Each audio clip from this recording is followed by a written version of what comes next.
what do you call it, academic, uh, or as also professionals uh, to have this seminar. I think it's really cool. I mean, it's good. Yes, that's okay. Because I just saw this tomorrow you will have the virtual event, right? For the student tomorrow. Oh, tomorrow. Yeah. So Yeah.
Here, my name is Rahmadi Hidayat, and I'm the lecturer of Department of Geological Engineering, University of Gajah Mada, and I will be serving as your moderator for today's presentation.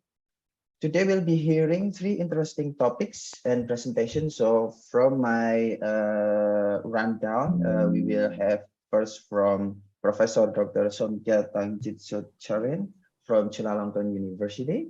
And the second will be Dr. Ahmad Agustiawan from Gajah Mada University. And the third, Professor Dr. Tobias Kleiner from RWTH Aachen University. So before we start, I would like to remind for the participant. So each of the speaker later on will present the topic for about 40 minutes. And then we will have some discussion and also question and answer session for about 20 minutes. So each speaker will have roughly around 60 minutes for presentation and also question and answer session. So later, the audience can ask from directly, raise the hand, or also ask the question from the Slido. So the later, some of the people will give how to ask the question from the Slido, and then we will put in the view, and then we can see a question from there. Okay, I think without further ado, before we start for this presentation from Professor Dr. Somkia from Chulalongkorn University, we will start with the video profile of Chulalongkorn University. This Master of Ceremony.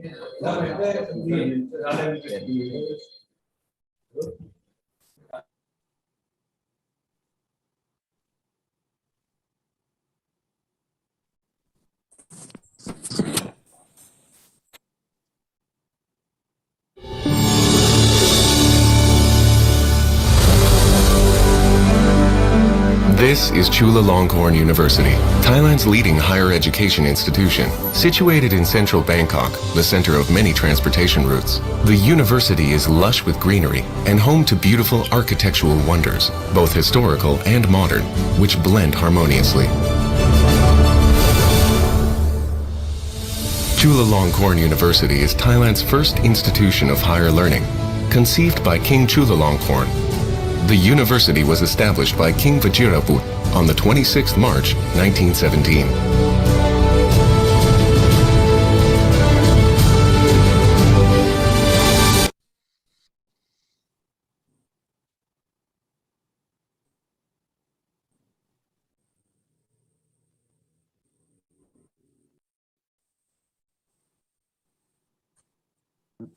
Sorry, I think the video profile from Chulalongkorn is finished. And before we start, I would like to present the CV from Professor Dr. Somkiat Tangsijaroen. So he is currently the head of Advanced Manufacturing and Precision Engineering Research Center at Industrial Engineering, Chulalongkorn University. And his research mainly interests include in process monitoring and optimization of manufacturing processes, also micro machining and also micro assembly, biomanufacturing, virtual reality or VR, and also intelligent manufacturing system and machine tool. So without further ado, allow me to welcome Professor Dr. Somkia Tangjitsaroen to present the material. Please, time is yours, Professor. Good afternoon, ladies and gentlemen. Nice to meet you all. Can you hear me? Yes. Perfect. Yes. Okay. I'm going to share my slide. Okay. Can you see it? Yes, Professor. Perhaps if you can. Yeah. Yes. This one. Yes. Yes, the big one. Yes. Okay. So. Okay.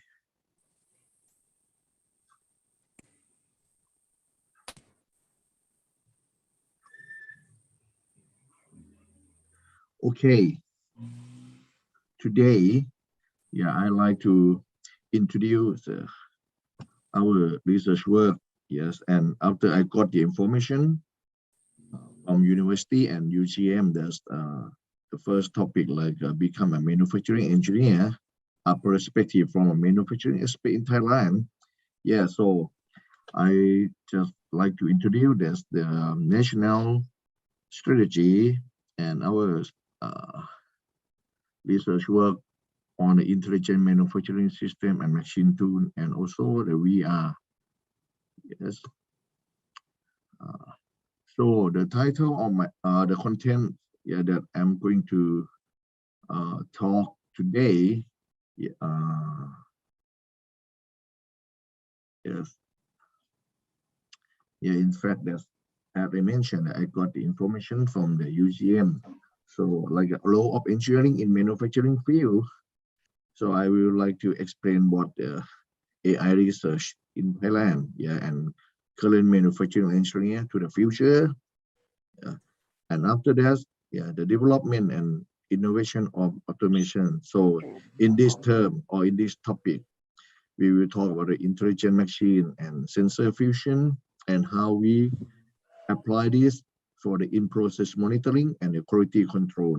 Yeah, to get more high precision and to achieve the intelligent manufacturing system. Then we're going to some examples of my research work that I have done so far on the monitoring and identification with the prediction.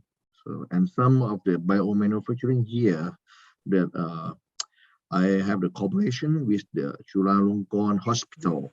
Yeah, with the doctor and therapist, something like that. Yeah, and the last, I will show some the VR, virtual reality for the industrial training and some application on the mobile. Okay. Yeah. Now, okay. So, what the intelligent manufacturing and AI research in Thailand that I try to explain. Yeah. In fact, according to the national strategy from 2018 to 2037, yeah, the support the research relating to the application of knowledge and advanced digital technology to drive the development of Thai enterprise toward industry 4.0, such as big data, IoT, AI, machine learning, robotic technology, and automation system. Yes, of course, all of these, we apply into the healthcare medicine, just like telemedicine, the app that can, for the hospital can correct the data and even can operate with the patient, then the patient will not go to the hospital, use the telemedicine, something like that. And we also done some like agriculture, use the sensor like a smart farming, and education for the VR, as I just mentioned, VR for training and again manufacturing here. So today I'll talk about this like intelligent manufacturing and the machine, that we have done so far to serve and to develop this kind of machine in the future. And what about the business and the service here, just like the banking system and even the company that try to do the recruitment. So we also develop the application on the mobile to screen for the application in order to get the applicant that the company need or require, something like that. Of course, this mostly the national strategy. This gets the grant from the Office National Higher Education Science Research and Innovation Policy Council. So referring to this, so we will have this kind of research topic like a big data, IoT, Yeah, the AI. Some of these I will talk in the example that I prepare for today. Yes, and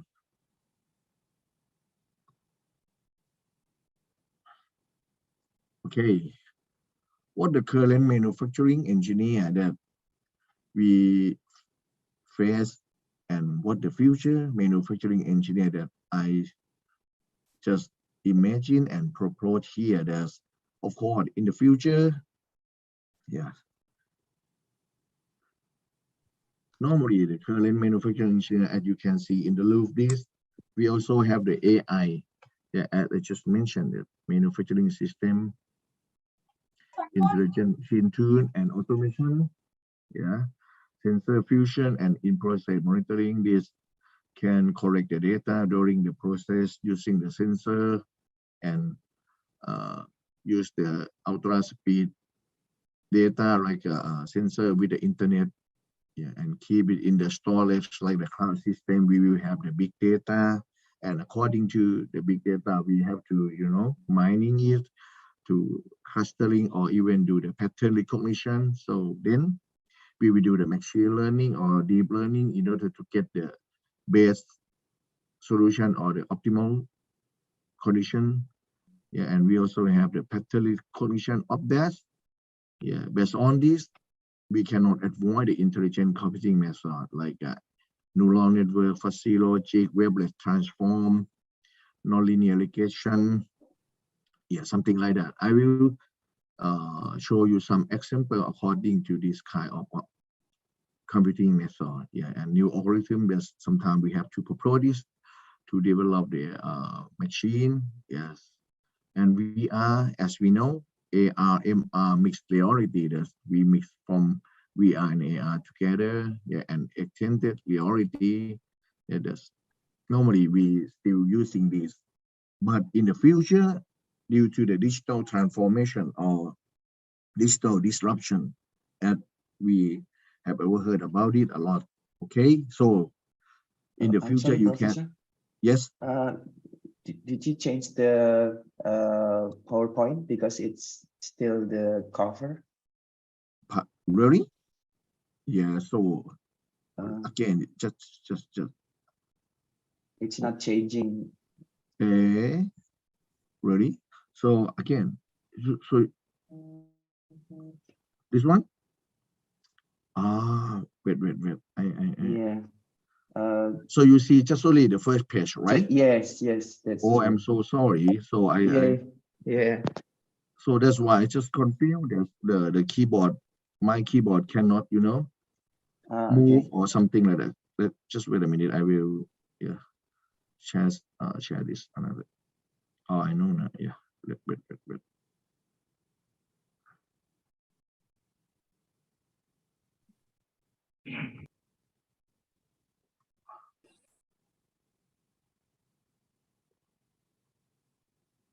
This one.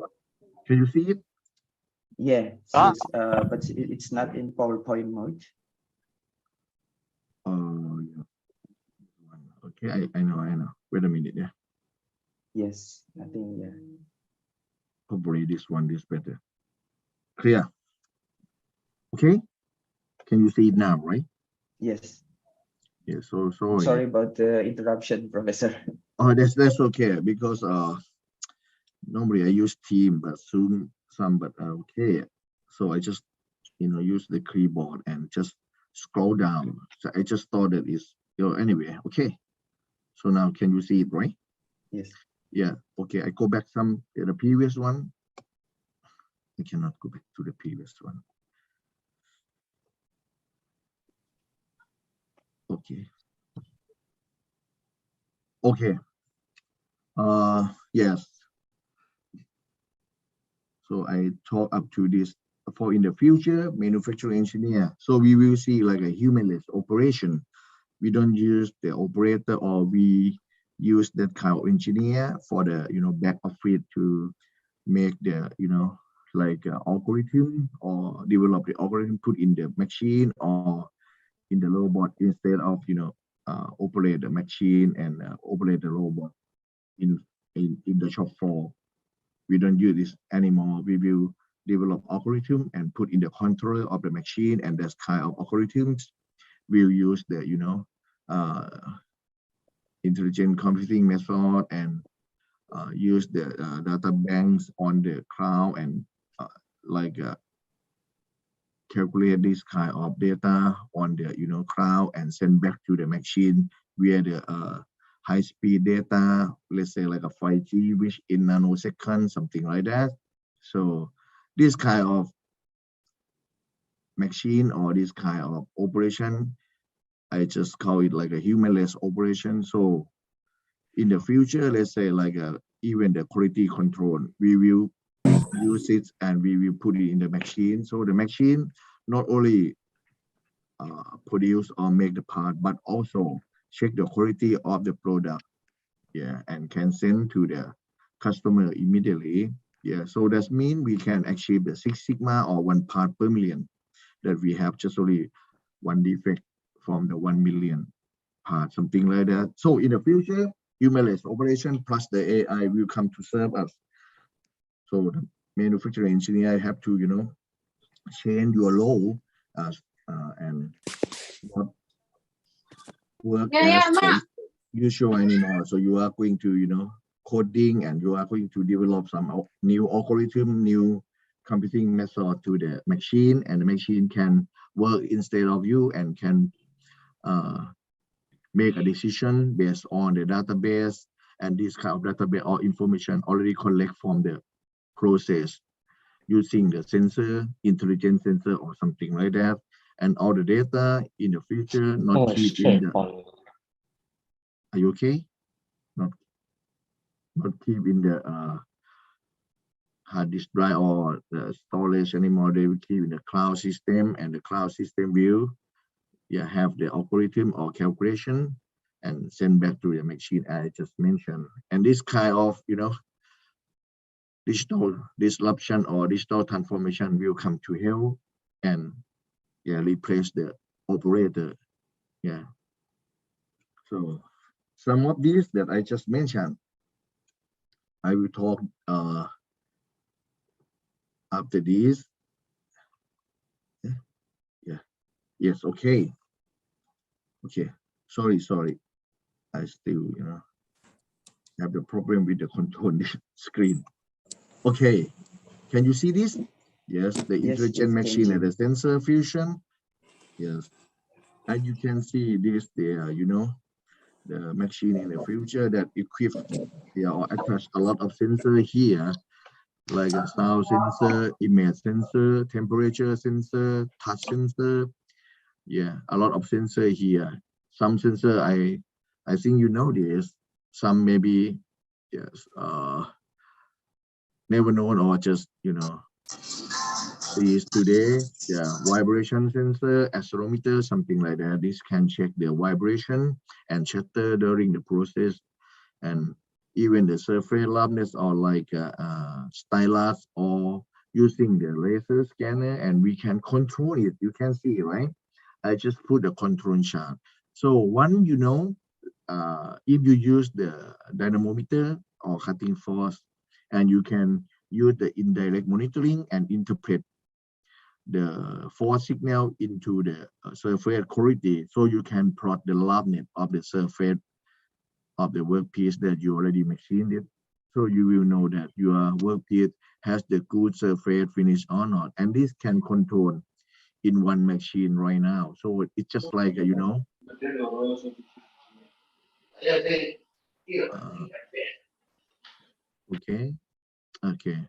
and it's just just like the multi-tasking machine, and I just mentioned that the quality control we will put it in the machine, so we don't have to check the quality of the workpiece or even have the sampling the workpiece to check the quality anymore.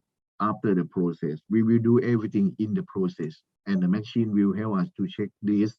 So that's why the machine in the future can do both like process and quality control, and even send the report to the customer and top the top business something like that, like a BI, business intelligence. Anyway, some of these, do you know about the seismic sensor? Yeah, I just saw this, so I just asked. Yeah, seismic sensor. What do you think about this sensor? What is one? Or AE sensor? Yes. Of course, the seismic sensor is just like a vibration sensor, yeah, or earthquake sensor. Yeah, we will check uh, the earthquakes or like the vibration on the shop floor. Normally, for the high precision machine, we will use the isolate for to isolate and to protect the vibration from another source, something like that. And the AE sensor normally we use to check the micro crack or subsurface crack, something like that. Because the AE sensor, yeah, usually the signal or the sound signal from the AE will occur at the higher frequency, normally exceeds the ultrasonic frequency. That means exceed the 20 kHz. So the AE signal normally occur about the 90 kilohertz. So that's why this can come to help us to check the subsurface of the workpiece or something like that. This to show you some the intelligent machine that attach a lot of sensor that we call sensor fusion. Okay, and some of these yeah, and this to show you some the real application that I have done so far in my laboratory and also in the industry, that we use the infrared pyrometer, yeah, to check the temperature during the process, and also use the dynamometer to check the cutting force, even the sound sensor, yeah, that's we check the level of the sound, and we can see what happened during the process. Let's say like a cutting state or the tool wear or something like that. Yeah, and AE sensor that I mentioned, we can check the surface roughness of the workpiece, and also the accelerometer to check the cutting state and the surface finish, something like this. This just like in process monitoring and quality control. All signal from the machine that we use like a intelligent sensor or sensor fusion here will send to the computing or controller, and this kind of controller will help you to calculate and respond to the output, what happened, something like that. Let's say loudness, straightness, cylindricity, something like that. I will show you some about application of the dynamometer that I have done so far, and published it already. Yeah, after this, based on the fourth sensor. But yeah, before that, for the intelligent computing method, that's normally after we get the signal or the information in the process, we have to feed into the controller, and the controller has some algorithm or the computing method that I mentioned. Let's say like a neural network, fuzzy logic, yeah, nonlinear model, yeah, to optimize the process for you. Even the expert system, pattern recognition or clustering technique, waveless transform, what is, yeah, and all advanced algorithm. Some of this I will show you, yeah, based on my research work. Yeah, after this, there's like a neural network, nonlinear model, pattern recognition, and waveless transform or something like this. This to show you that I put the dynamometer on the machine, yeah, in the many various process like a turning, machining center, bond milling, yes, and gliding process to check the shutter on the on the surface of the workpiece, and even the micro assembly for the spindle motor for the hard disk drive. Yes, this, and we also use the force dynamometer, and also control the precision which in fly micron, yeah, based on the shaft that's pressed into the press. This is the main spindle of the motor, something like that. We have to check, and we control it and develop this micro assembly system to assembly the spindle motor for the hard disk drive. Yes, yeah. And this to show you some example. There's the idea when we cut the workpiece on the turning process to check the roughness and the straightness using the cutting force components. Yeah, of course, during the cutting, we can see the cutting force, yeah, occur during the process. And then we just thought that this kind of dynamic cutting force may correspond to the surface roughness profile. Yes, but how we can check this? Of course, it is in time domain. We have to change, or we can change and check it in the frequency domain. But before that, we just thought that if the signal of the force and the roughness profile, even the straightness profile, yes, is the same frequency, so we can use the dynamic cutting force and also even the static cutting force here to predict the roughness and the straightness. So that's why I propose the force ratio, yeah, between feed force and main force here, yes, and the maximum to the minimum divided by the static, this to check the straightness of the workpiece, something like this. And this can prove that the roughness of the workpiece correspond to the roughness dynamic force. So once we take the FFT or fast Fourier transform, so you can see that the surface roughness frequency of the cutting force in the frequency domain does occur the same frequency that you can see here. This is for the roughness, and of course, in fact, the roughness normally we calculate the area of the profile. This one, yeah, area of the profile. This one to tell you what the roughness of the workpiece. And again, for the straightness here, just check the leveling or the maximum to the minimum of this, just like decline or incline, something like that of this. Yeah, not on the the line on the word horizontal line, something like that. And again, according to this kind of cutting force, we can check the strain and frequency in the frequency domain, and we can see that the frequency is the same. So that means that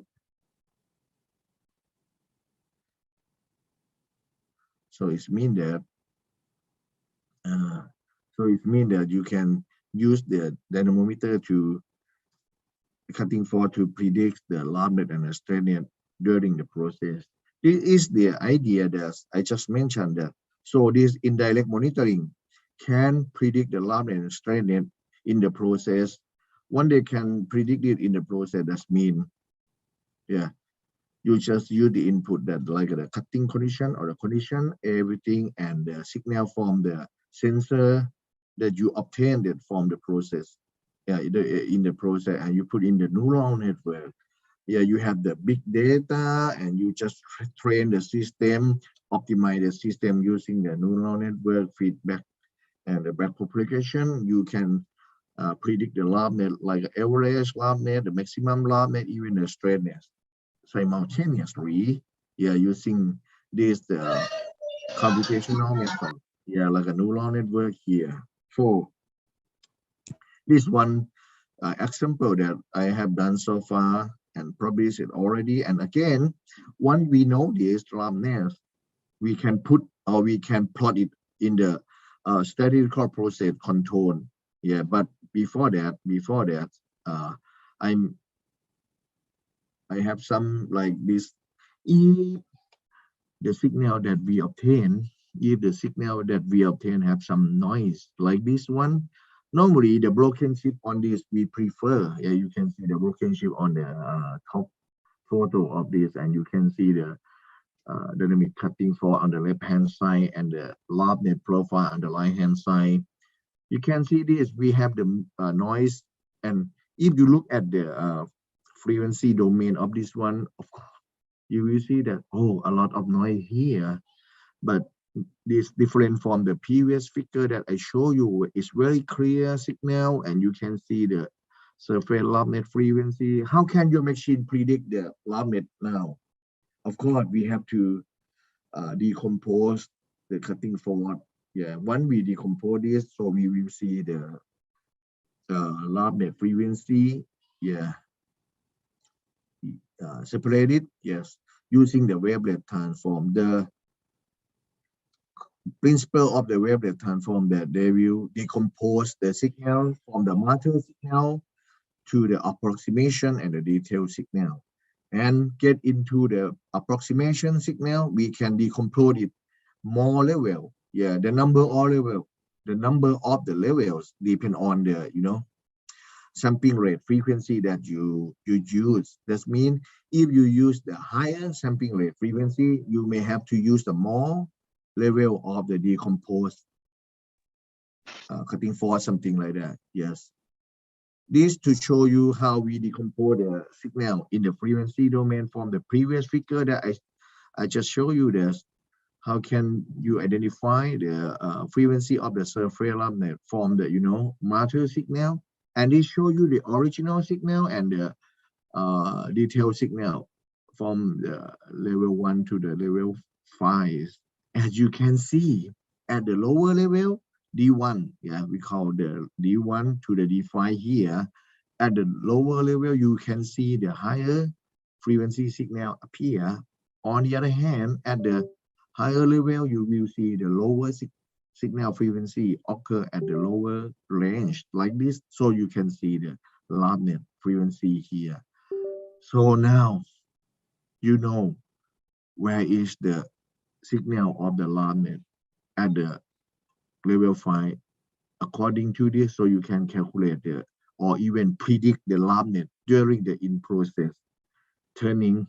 Yes, then we can get the nonlinear model of this if we can develop this based on the signal that we have and the data that we have. We can generate the model like this, the exponential model or nonlinear model, and then we try to verify this model using another or a lot of cutting condition. Put this in the model and try to check that the predicted one and the measured one is close to or is still within plus minus 10% measure loudness, something like that. And look at this, you can see that it's close together with the measure and the predicted one, even though the cutting correction has been changed different because of the four ratio that we use. This can dimensionless of the effect of the combination of the cutting correction, something like that.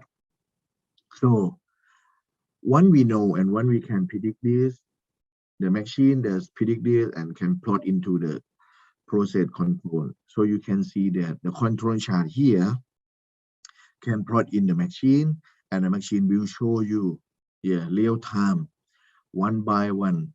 So it means that now the quality of the workpiece, let's say like a loudness, straightness, or salinity, can check via the sensor signal and the prediction using the calculation method that you develop or you propose, like a nonlinear model, even the neural network or something like that. And this kind of control chart can help you to control the variation of the workpiece and can get the mean or can get the target that you set, something like that. Yeah, there's just one sample. There's one example that we show you, like a neural network and nonlinear model. And now I will show you how can we identify or how can we detect the cutting state, for the intelligent turning machine. Yeah, of course you can see that we have 5 columns on here. The first column is from the container chip, broken chip, and the mixed one, and the shutter mixed with the broken chip. Yeah, let's just show you how can we see this kind of signal in frequency domain. And of course, if you know that, you cannot identify something on the time domain because the signal is mixed together and you cannot separate the signal or cannot identify that signal that's from the noise or from the real signal. And I just mentioned from the wavelet transform that we have to decompose the signal into many levels to see what you want to check, something like that. But in this case, we know what happened, yeah, for the three component of cutting forward, and we can see this, but we can even calculate and make the pattern recognition on this frequency domain. And of course, when we do the frequency domain, we have to use more processing time because we have to change it from time domain to frequency domain using the fast Fourier transform or something like that. We want to cut the processing time or use the short step processing time. That's why we look at the time domain after we understand in the frequency domain. So you can see something like this on the time domain. So now you see, let's say the last column, the shutter occur with the broken chip. In fact, you just mix the signal from the shutter and the broken chip. The second one and the fourth one mixed together, you will get the last one. So you can see this, oh, but you may not know this is the shutter or the broken chip. If you don't know the signal first, that is from the broken chip or the shutter, something like this. But according to this, I propose the new ratio, like the variation of this, like the average variance of the dynamic cutting forward. We just take ratio from the let's say if the main forward to the feed forward and the main forward to the radial forward, and the last one from the feed forward to the radial forward, something like that. We will have three new parameters, and this kind of three new parameters I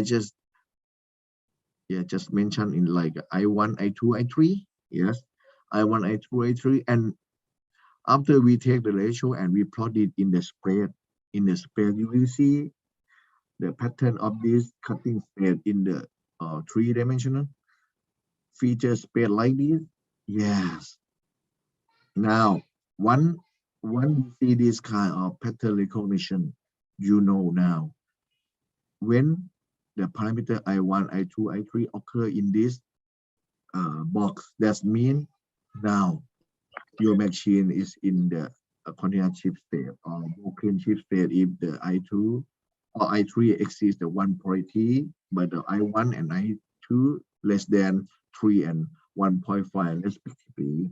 And again, just the same thing for the shutter and the shutter with the broken chip.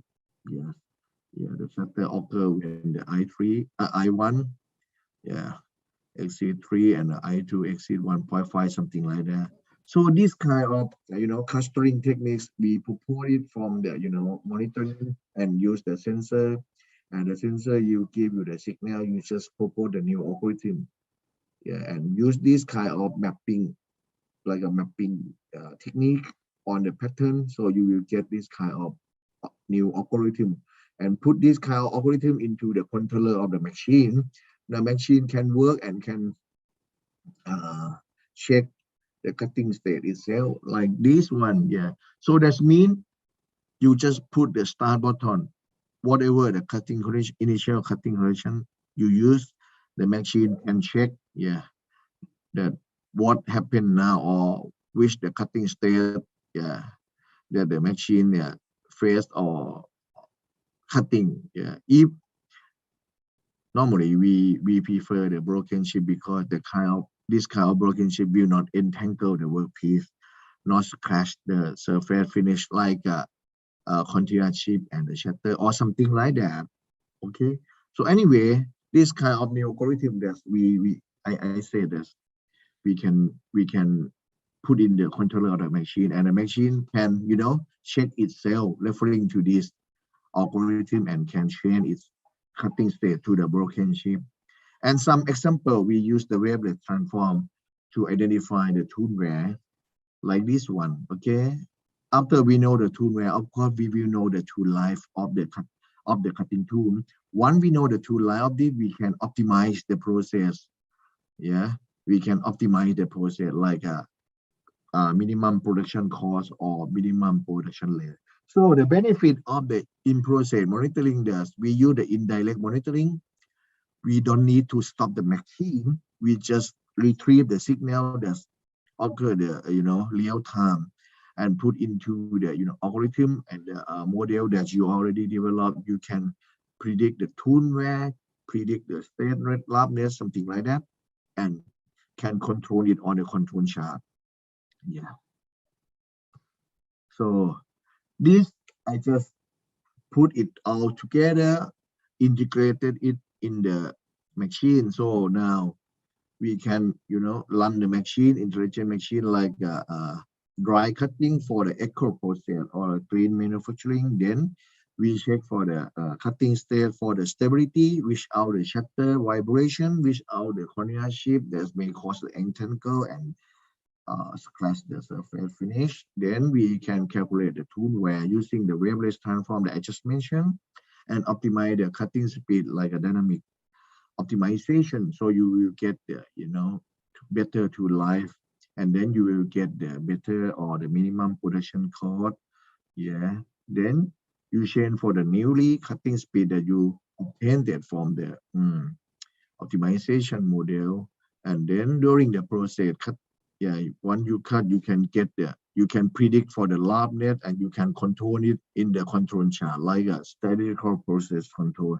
You will know that your process is has the high variation or the low variation based on this kind of variation data on the control chart. This one, that all of this put into the machine. So now you will understand why I said that the intelligent machine can correct the data, can calculate and make a decision, and can change the cutting condition for the optimal solution itself. This, I just want to show you how the intelligent machine can, save your time and eliminate waste, eliminate reject, and can check the quality for you also. Yes, that you see, because of during the process, the machine can monitoring and check the quality itself. But for the normal CNC, after the production, you have to check the quality, use the sampling pan to check.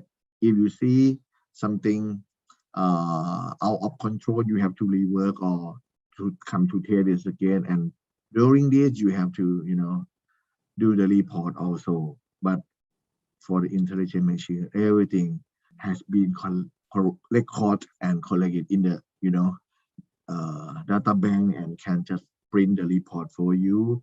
And this will keep in the cloud system. You will have the big data. Once you will mining it, after you mine it, you will get the better model, something like that, and you can calculate on the cloud and send the signal or respond to the machine using the high speed data. Yeah, let's say like a 5G, something like that. Yeah, so this the difference between the intelligence in the machine. That's why I said that in the future we will have the humanless operation with the AI machine. Yeah, and we will lose the job. No, we don't. But we will have another job to coding and calculate or propose the algorithm put in the machine, instead of to go to operate and control the machine using the pre-instruction. We don't use the pre-instruction anymore. The machine will think and make a decision by itself based on the circumstance and the condition and the database that the machine has, something like that. And this to show you the application that we use for the windsurf, using the sound sensor to check the quality of the windsurf, like a laminate, partial delaminate, and the laminate. Yes. Sorry, Professor, 3 more minutes. Okay, I got it because okay, and this to show you the signal that's different, yeah, from the different quality, like a laminate, partial, and delaminate.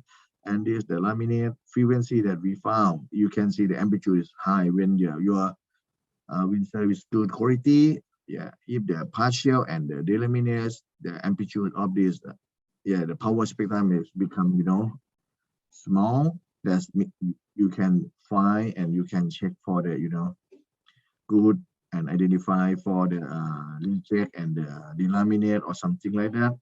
We propose a new algorithm for the sound system using this, so we can identify using the threshold or the pattern recognition of this. Yes, clustering techniques. We will see the laminate and the laminate, something like this. And some of the high precision machine that, according to the Southeast Asia Nuclear Weapons Free Zone Treaty, yeah, we cannot import a high precision machine. We have to develop itself using the piezoelectric.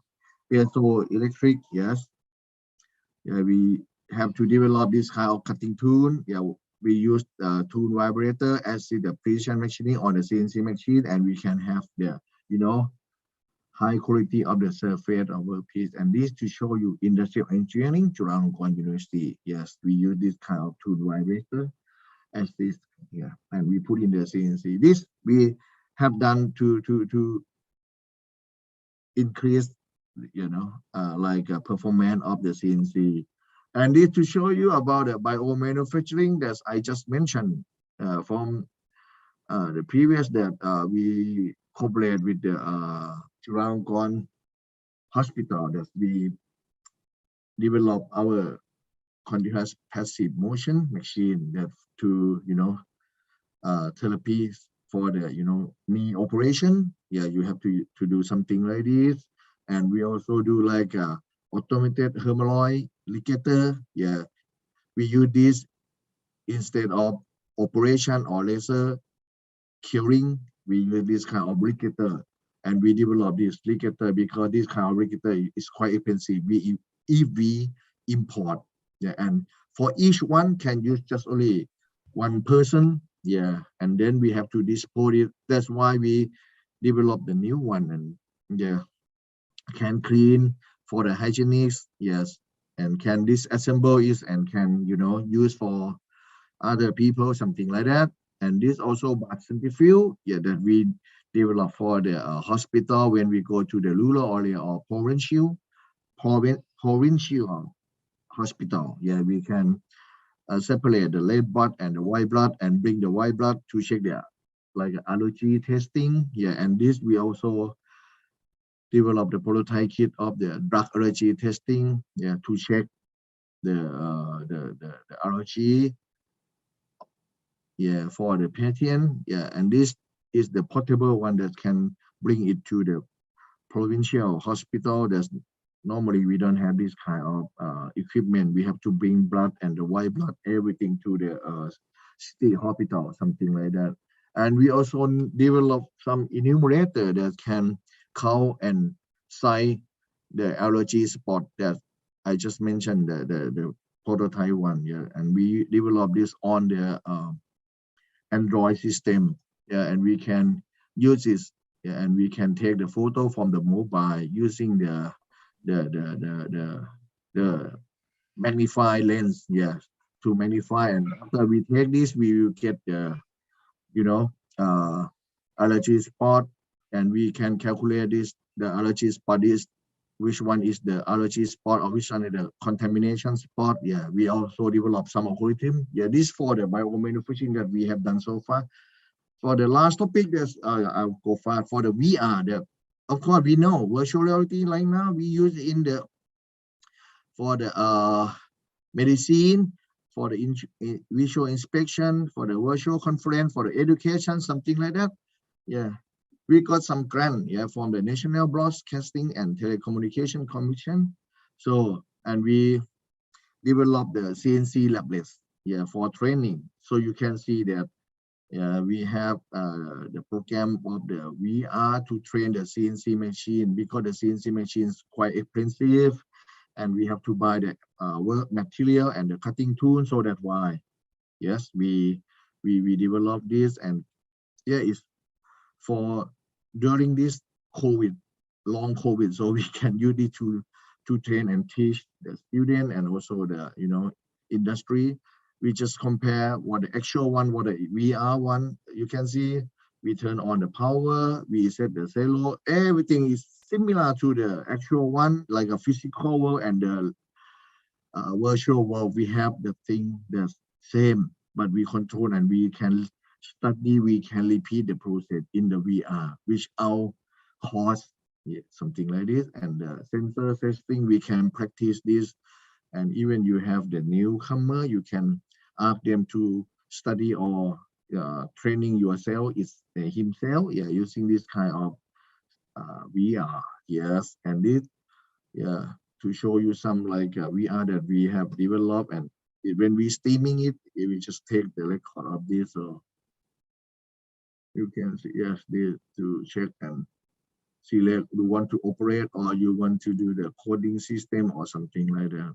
Yes, this for the CNC labless, and we already use in the class for the CNC and even for the industry that use the CNC machine and want to train and teach the new operator, something like that. This can help us. Okay, so something like this. Of course, it's quite long, so I show you some of this, and then in the future, we are going to develop the virtualized intelligent machine that's put in the cloud, and we can, even check in the cloud and using in the headset, something like that, and calculate some data and send back to the machine. Especially for the surface net or straight net, you can check it, yeah, and computing it, yes, in the cloud, yeah. And again, we also apply the VR for the education or the lab. Yeah, for the fundamental lab in our university right now, we are under the, developing this welding VR. Yes, using the Oculus Quest like a wireless headset used and use the software like a Blender University. Yeah, with the C program, something like this. And again, yeah, even the foundry system or casting, we also use this.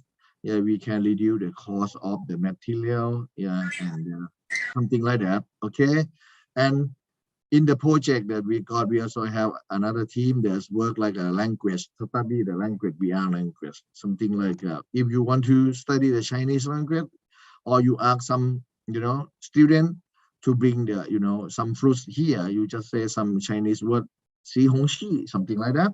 But if the student don't understand, they will bring the long one like a pineapple, not the tomato one. So they will not get the score, something like that. And this to show you like a tourism, we are for the tourism, like a tuk-tuk. Yeah, I think you may know tuk-tuk are like a three-wheel car in Thailand. In the landing there in Bangkok, something like that. Yeah, you will see this, and we can see sightseeing in the Bangkok. Yeah, something like that. Even go to the temple to see the declining Buddha. Yeah, something like this. VR help us. You can go anywhere using VR. You don't need to go to the real world anymore. Even you want to see the sightseeing the Chulalongkorn University, you can take a tour like VR, so you can see everything inside Chulalongkorn University, something like that.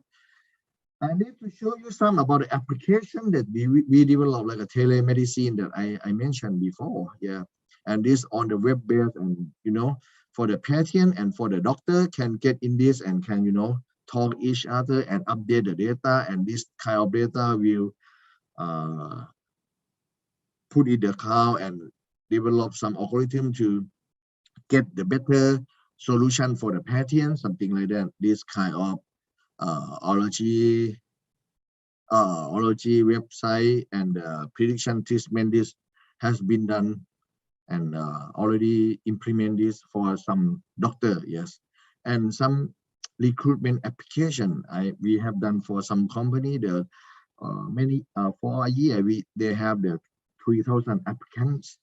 Yeah, so the company has to screen out, and maybe from 3,000 they just need only 30 applicants. So how can they screen out 2,000, something like that? So it takes time for HR. That's why we use this and develop this on the iOS or Android system, and they can download this application and can fill everything for the private data, and also take the exam like aptitude test, assessment test, English test, even some technical exam, something like that. Once they take the exam, they will know that they will pass or they will fail, because this kind of system just give you the result after you finish. So we will know who is the pass or successful candidate, something like that, and the HR can contact them afterwards, something like that. Thank you very much. Yeah, so maybe some a little bit late, sorry about that. It's okay, Professor. Yeah, and sorry for some sound because my son outside the room. If you hear that, sorry about that. Okay. It's okay. Sorry. Right, If you have any question, please feel free to ask me. All right, thank you very much, Professor Dr. Somkiat, for addressing this interesting topic in terms of manufacturing industry and also the tool to use, also the VR. I think it's really interesting to see what's the future in terms of doing some thing with the VR. Yeah, for the audience, perhaps if you have any question, you may ask directly, raise your hand, or you can also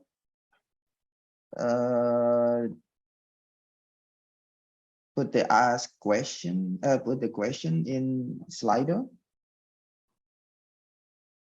Okay, Professor Thomas. Yes, you can ask a question. You forgot to unmute first. Professor Thomas, you forgot Sorry, to Professor unmute. Thomas, please unmute your microphone. Yeah. Yeah, okay, thank you. Yeah, I've got a message that this one allowed for me to do, to unmute. Anyway, thank you very much for your presentation.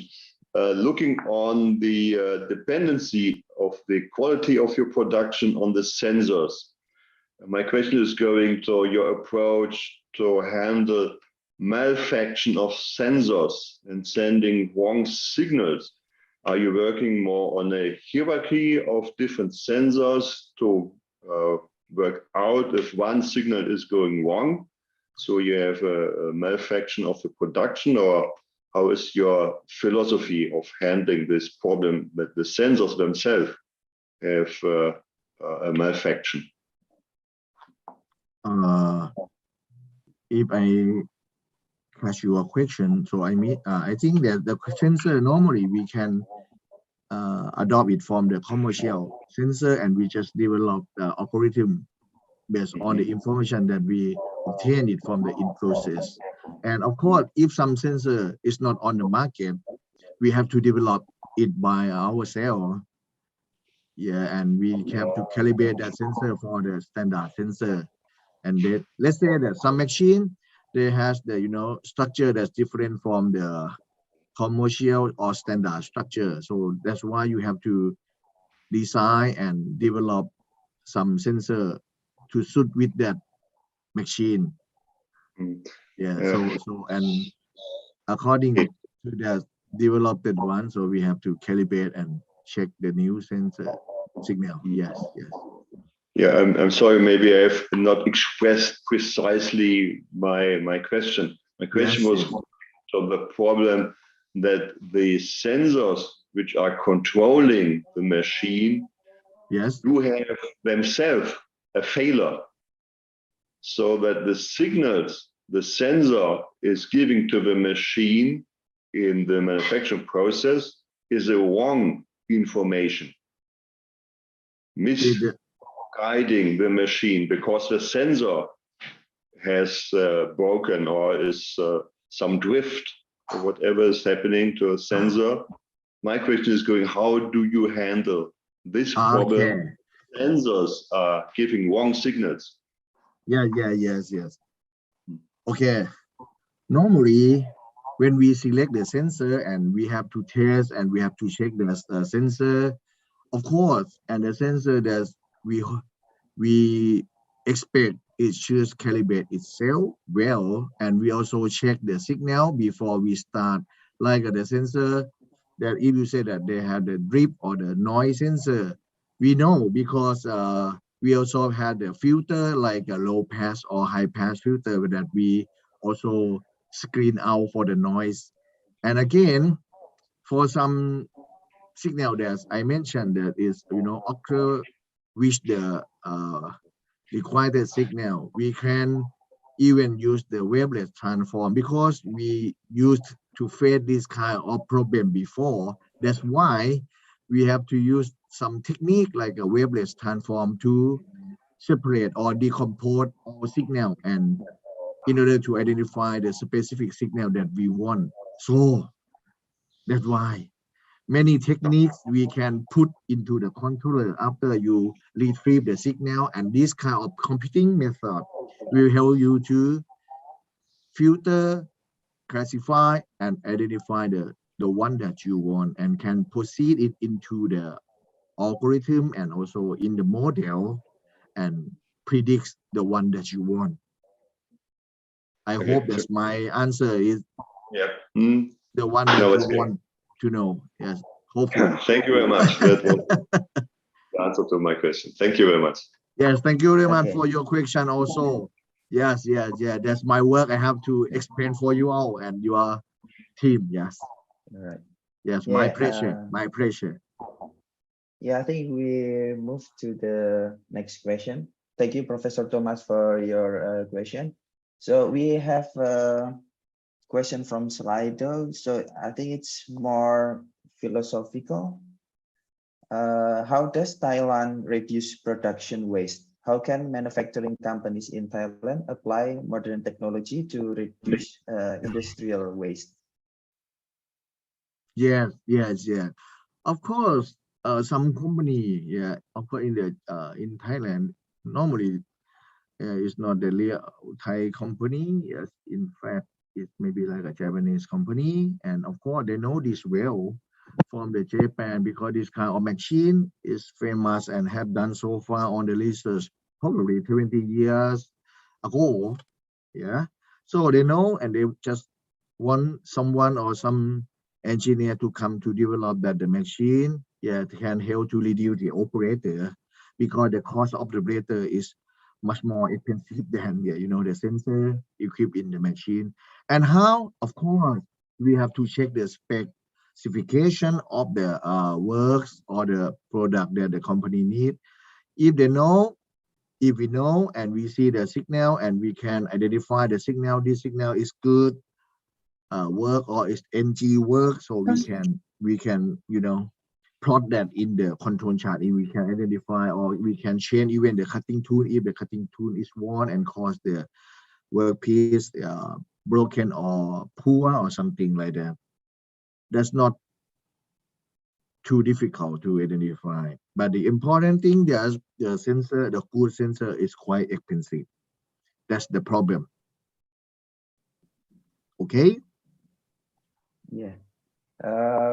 We can move to the second question from Rara. So first is, since Southeast Asia known for the traditional style and cultural influence in their daily life, Yeah, do you yeah. think people in Southeast Asia ready for advanced technology in their daily basis? Yeah. As I said, right? Because of the digital disruption, we have to face this in one day in the future. And of course, someone will say that if human operation or AIs come, we will lose the job. No, as I said that we share another responsibility. We are going to calculate or we are going to propose a new algorithm instead of to operate in order to instead of operating the machine. So yeah. That's why now all the programming or all the coding already put in the smartphone, and you can even use the IoT, yeah, and you can see everything via your smartphone, yeah, according to the IoT. And in the future, we will have the eSIM. Yeah, the eSIM will help you to connect every machine, every smart watch, and you can see everything real time. Don't worry about that. We have to trade in someday in the future according to the digital disruption. Please prepare for that. Okay.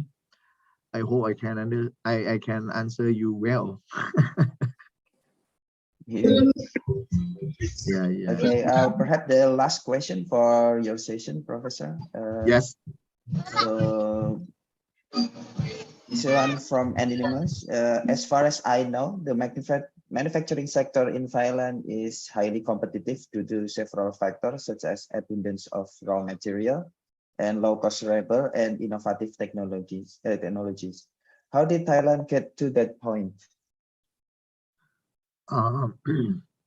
Of course, we have to cooperate with as I said, the government of grant, and we have to cooperate with some company in order to get the grant, and we have to develop together so that why we can implement this. Otherwise, all the research in the lab may not be able to use in the real industry. So we work together. And I said that even the biomanufacturing, yeah, you cannot sell the equipment that you develop, which our the hospital use. That's why everything we have to, make the partner and have the cooperate together, something like that. I hope I can I can I can survive about this kind of competitor, and they will cooperate and they will do the research together in order to get the best solution together, something like that. I think, All right. yeah, to survive they have to cooperate together. They cannot, monopoly anymore.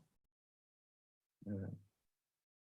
Yes, I think that's all for the question and answer. Again, thank you very much, Professor Somkiat Tangjitaran, for again addressing this quite interesting topic of manufacturing and industrial Yeah, phase of this era. thank you All very right. much. Hopefully, if we have time next, if we have more time next time, I will explain more. But Okay. so sorry, I like to explain It's all more, but right. I am according to the limited time. So sorry if some I speed up for the All last. right. Okay, and I'm not sure if you have the recording this one. Please send me the link afterwards. So Okay. because I have another business to do after this, or I may not be able to stay, and I'm so sorry for the professor. Okay. Yeah, I have to leave after this. I may not be able to stay and listen to your presentation. I'm so sorry, professor. Yeah. All right. Thank you, Professor Somkiat. Yes, Perhaps okay. you Thank you very may much. unshare the presentation. Oh, yeah, it's already. All right. Okay, Thank you, Professor. thank you. See you. Bye bye, everyone. Bye. Thank you very much for your time. Bye. Okay. Bye bye. All right. Next, we have the second session for today. So before that, we have a video from University of Gajah Mada. Kamita, please. Can you upload the video? Thank you.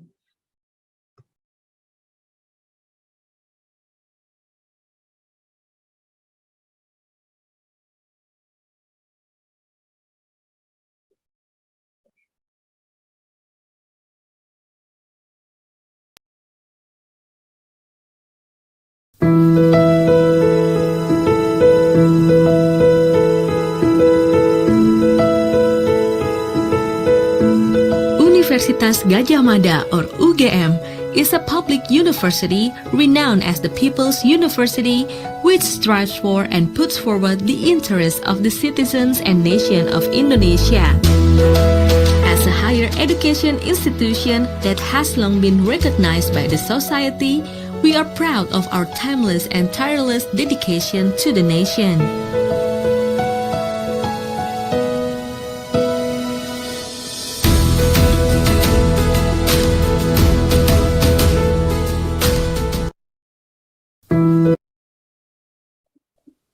All right, that's the video from University of Gajah Mada. So now for the second session, please welcome our speaker, Dr. Ahmad Agustiawan from University of Gajah Mada, who will be discussing about energy and renewable energy sector. So here's the CV of Dr. Ahmad Agustiawan. So he got the PhD from the Curtin University of Australia in 2009 in renewable energy, and then Master of Science in Sustainable Energy Engineering in Royal Institute of Technology, Sweden, and also undergraduate degree Bachelor Engineering in Electrical Engineering, University of Gajah Mada. Some of his awards and honor include Habibie Award in 2014 and also Australia Indonesia Award in 2022, and also Monday Lago Engineering Award in 2007 from Daimler and UNESCO. So he also has advanced training such as Asian Science Technology Priority of Area Sustainable Energy sponsored by USA. Also United Nations University Leadership Program and also Asian Science Leadership Program in 2019. Okay, without further ado, allow me to welcome Dr. Ahmad Agustiawan to present his topics. Time is yours, Dr. Ahmad Agustiawan.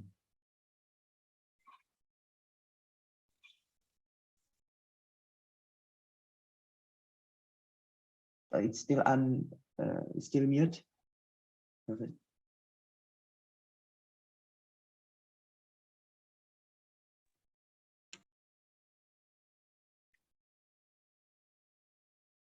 Still mute. Okay, thank you very much, moderator, Mas Rahmadi Hidayat. Thank you very much, ladies and gentlemen, and also thank you for the committee invited me this afternoon. It's a great idea to have all of us discuss about three issues that you have chosen for us, for the students of ASEAN countries. And also we have discussed about industrial things and other later. Mine is about energy, and what I would like to bring is about energy for empowering communities related to energy transitions. Yeah. So I give this title Empowering Communities as Partners, and we talk about renewable energy development in Indonesia for energy transitions. As we know that we are, Indonesia is in developing process, a developing country. We have, archipelagic islands, yeah, a lot of islands, 1,000 islands, and we are talking about energy transitions, yeah. Maybe you've all heard about the energy transition, what is about these things and what we are trying to do. Yeah, I'm Ahmad Agustiawan. I'm currently serving as energy expert staff in the executive office of the President of Republic of Indonesia, and I'm also a lecturer at the Department of Nuclear Engineering and Engineering Physics, Faculty of Engineering, Universitas Gadjah Mada, and what we have been through is about talking about energy transitions. Maybe many of you learn about this or hear about this energy transition. What is actually energy transitions?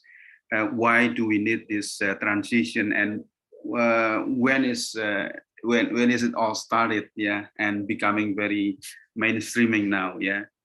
So this year, maybe this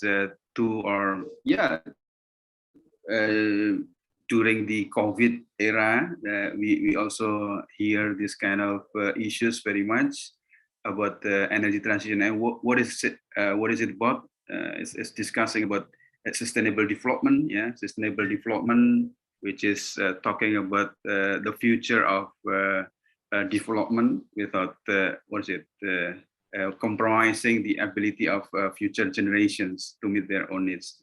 So this is kind of a very important concept, but also we need to make it realize it for our day-to-day activities, for example, in our education. And then we talk about on sustainable transport, about sustainable energy, as well as corporate responsibility. So in terms of these things, we talk about energy and emissions. Yeah, we know that emissions currently is quite dangerous. It's we need to take some urgent actions, as we know that the CO2 emissions is picking up these days. Yeah, and thanks to COVID, we realize that these kind of things need to be controlled and the world already takes some understanding that we have to bring down this the CO2 emissions into the level where it won't bring the climate change getting worse. Yeah, that the heating of the Earth more than 2 degrees Celsius or 1.5 degrees Celsius is very dangerous for us as humankind. So we need to bring it down. So this is the way CO2 emissions going through from, maybe we can say, since the revolution industry, industrial revolutions until now, and then we have to bring it down in the coming future. And then we also have this kind of understanding on net zero emissions. Yeah, we need to bring the net zero emissions into the table, and it will be very tough. It will be very painful for some of us, as we are more rely on fossil fuel base, and the future will be bringing in 2050, according to the world understanding. But for Indonesia, we asked for 2060. But if you can see how these things will go through, every periodic of time, we see that all going to the clean energy, more renewable energy, and bringing down the fossil fuel based power generations and others, technology. So we can see in here the challenge is there. And talking about sustainable energy for all, we learn about this since 2012, when our Secretary General of United Nations, Ban Ki-moon, at the time introduced these things. And this talk about ensuring universal access to modern energy services, doubling the global rate of improvement in energy efficiency, and also doubling the share of renewable energy in global energy mix. So the thing is that about sustainable energy is energy that is accessible, cleaner, and more efficient powers opportunity. Maybe for some, energy is already given, but for some, for others, they have to struggling for gaining this clean energy, or even just energy, just transitions, and so on and so forth. So this is the World Energy Outlook, the trends since 1990 and going through forward. We can see in here that the utilizations of fossil fuel is still there. It's quite, major there since 1990 to 2020. During the COVID, we realized that, we kind of stopped, paused, and then we see that, we can do with something. We have to work with this decreasing the CO2 emissions, and more fossil fuels should be decreased. So this is the things about the coal power stations and coal resources that have been utilized for our development throughout the time. It's increasing like exponentially and picking up in 2020 maybe. And then gas is still there, and then we still utilize it because this is kind of kind of transitions from total fossil to later on clean energy and so on. And then the blue one is the hydro. The expectation is still there. And then this one is the nuclear, and nuclear is in 2011. We knew that there was a Fukushima accident, and it's decreased a little bit, and then still quite stable in there. And expectation is still on there. While the oil is decreasing. And here there's the red one is the non-hydro renewable, mainly from solar and wind energy. So that now currently development quite exponential for utilizations of wind and solar energy. And for Indonesia or ASEAN countries, we see that this is the situations. Indonesia is comprised of thousands islands, and in those 1,000 islands, we are in the ring of fire, where we got potential of catastrophe. Yeah. We got potential of earthquake, yeah, ring of fire, and so on and so forth. Yeah. While others, if climate change happens, then we are very vulnerable in terms of these situations. Lots of islands, yeah, small islands that quite what's it in danger in terms of the raising of the level, yeah, water level of the sea level. So this is the situations. So what we can do as university academicians, as a student, as a lecturer, and so on. Yeah, and then in 2022, Indonesia becoming the presidency of the G20, and in this G20, we bring three big issues on global health, digital economic transformation, and energy transitions. And in energy transitions, we talk about global clean energy system, just transitions, and also achieving global deal, accelerating energy transitions. And in that things, we have three points there. We talk about securing energy accessibility, and then smart and clean energy technologies scaling up, and also advancing energy financing. And what can we do as students of engineering, maybe, yeah, as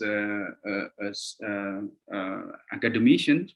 I would like to share you with this experiences when I did my PhD at the time. In 2006, 2007, there was an invitation from the Daimler and also UNESCO. They call for proposal. They call it as Mondial Engineering Award, and we collaborate from Kartini University and Universitas Gadjah Mada, and we won these things. And what we bring at the time, during this time where a lot of disasters, natural disaster happens. Yeah.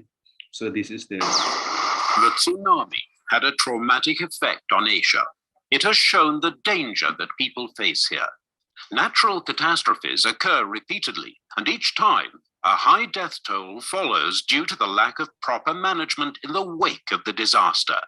A shortage of clean water and power cuts claim further victims among the many who are able to escape initially.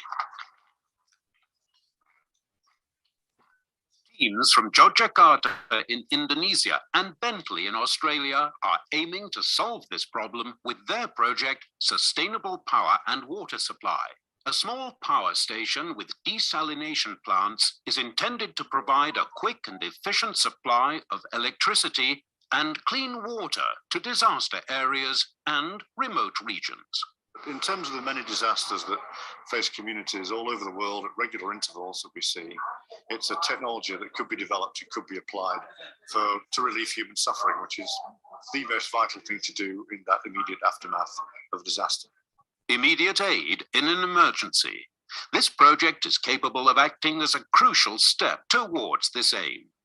So the idea is that bringing technology at a time that I learned and experienced in Australia at the time, and then we have in UGM, we call it the student community services, where student conduct the final year student conduct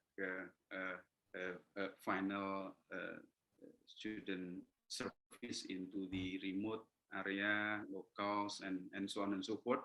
But the thing is that we bring technology, which is renewable energy.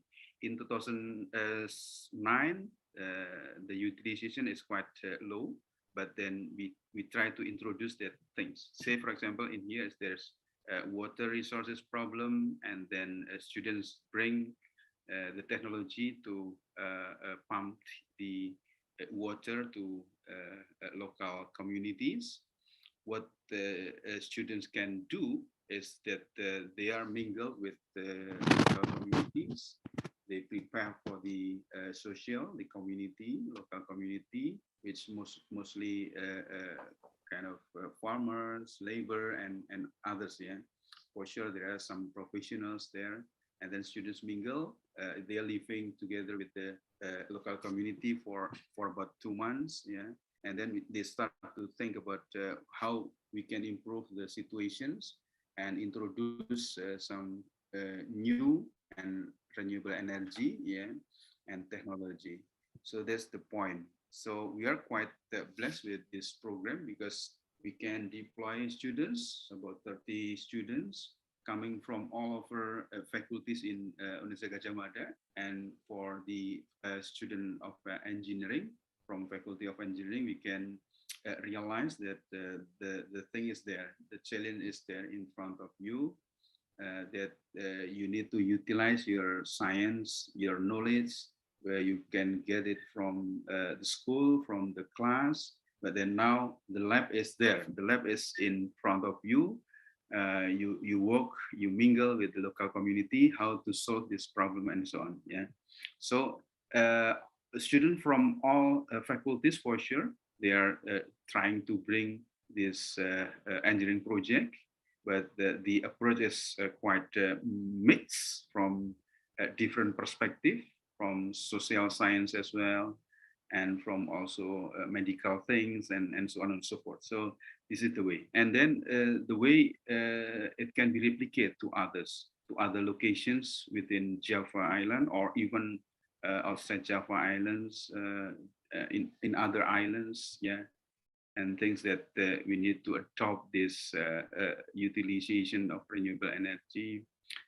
And some lesson learned from these crucial issues is that we need to have local community involvement, and then also community empowerment, and also we need to have support for technical, economy, and social issues. So for engineering students, you have to understand that life is not a matter of technical things.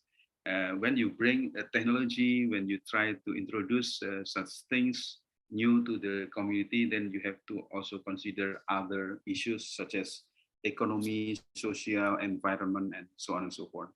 And then the capacity building is very important, organization, and also network support model for R&D institutions such as the universities, and also local and national government for these sustainability issues, maintenance, and others. Yeah.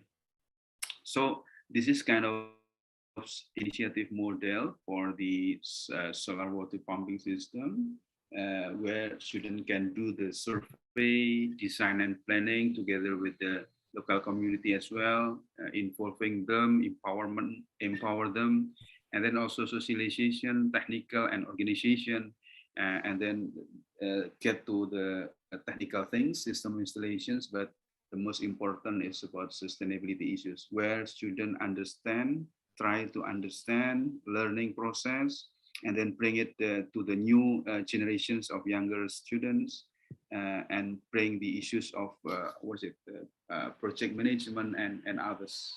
So it's all come up to be a kind of lecture, live lecture, live we learn about the life itself. Yeah?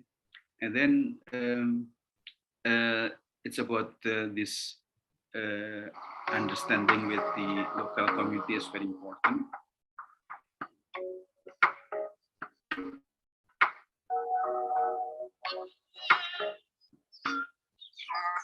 Nama saya Sartini. My name is Sartini. I live in Surrender Bridge with my husband and son.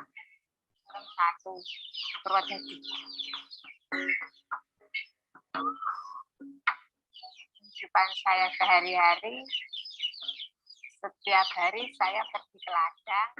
We go to the field every day from morning. So that's the thing that quite close by, and students can learn about the challenge, engineering challenge as well, try to solve the problem, and involved in the community empowerment as well.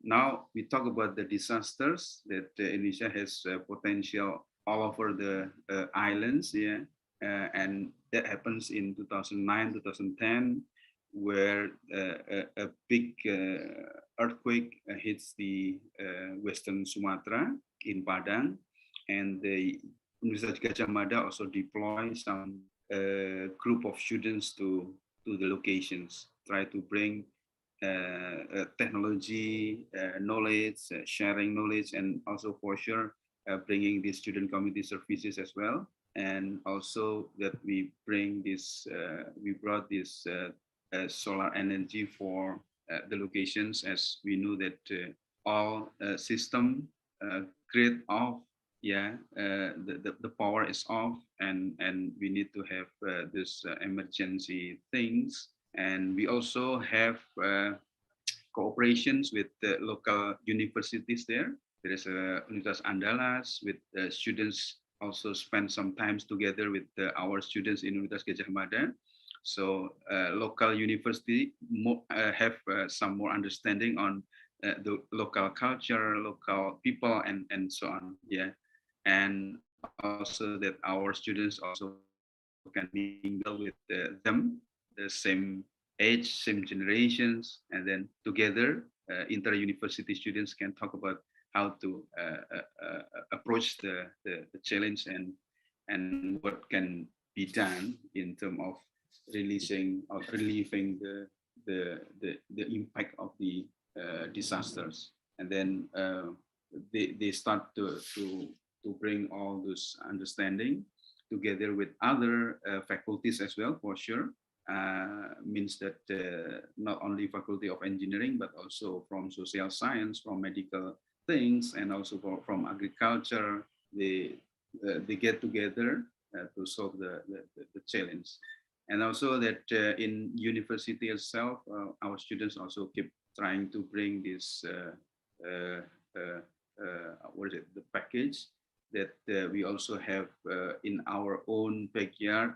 Merapi eruption at that time in 2010 is quite a big eruption, and our students also try to participate or test the system, whether it will work in this kind of situations.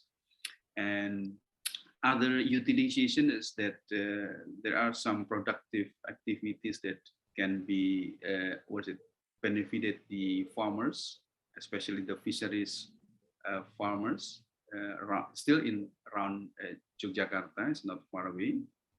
How our students working together with the Ministry of Research and Technology at that time, they are deployed to the locations and then assist the community through local student where the project implemented. And it needs educated person who understand local community and culture, and a lot of business will not be successful unless the becoming friend with people. Yeah, and then motivate and accompany the farmer while they learn from role model in their business or expert practitioner. So this is the situations where the positions is government, Ministry of Research and Technology, and then a teacher and mentor, smallholder farmer, and also good friend, great supporter. So student can act as agent of technology, agent of development, agent of change. Yeah. So that's the things that has been done for solar power aeration in deployment. Yeah. And then this adaptation of technology should include social and practices that increase the resilience of the smallholder farmers. So that's some lessons learned from this process. And then also community participation is necessary, the building, and when learn about this process, things not only technical things, but also we have to tackle things like communications, business, idea. Nowadays we start and others, yeah. Powering the islands. At the time, my research project was about the hybrid power system for future islands. There was cooperations between Ministry of Research and Technology and UDAS Gajah Mada, together with the local government of Bantul, to develop such a hybrid power system in the local area at the time.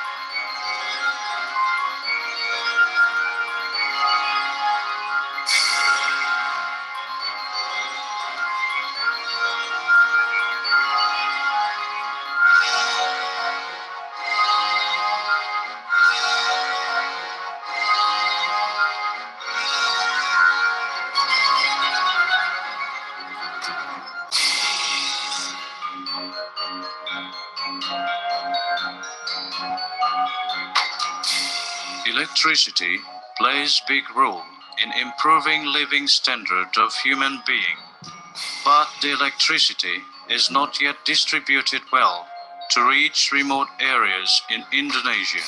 Recently, the Ministry of Research. So that's the demo plan that been set up in Bantul, and then what it means is that the location is also a center of training for others islanders. Say, for example, the outermost islands and others locations that necessary to have this technology can come and also learn from this process. So, for example, one of the locations at a time in Marampit. Marampit is the outer islands. Location is in the border line between Indonesia and Philippines.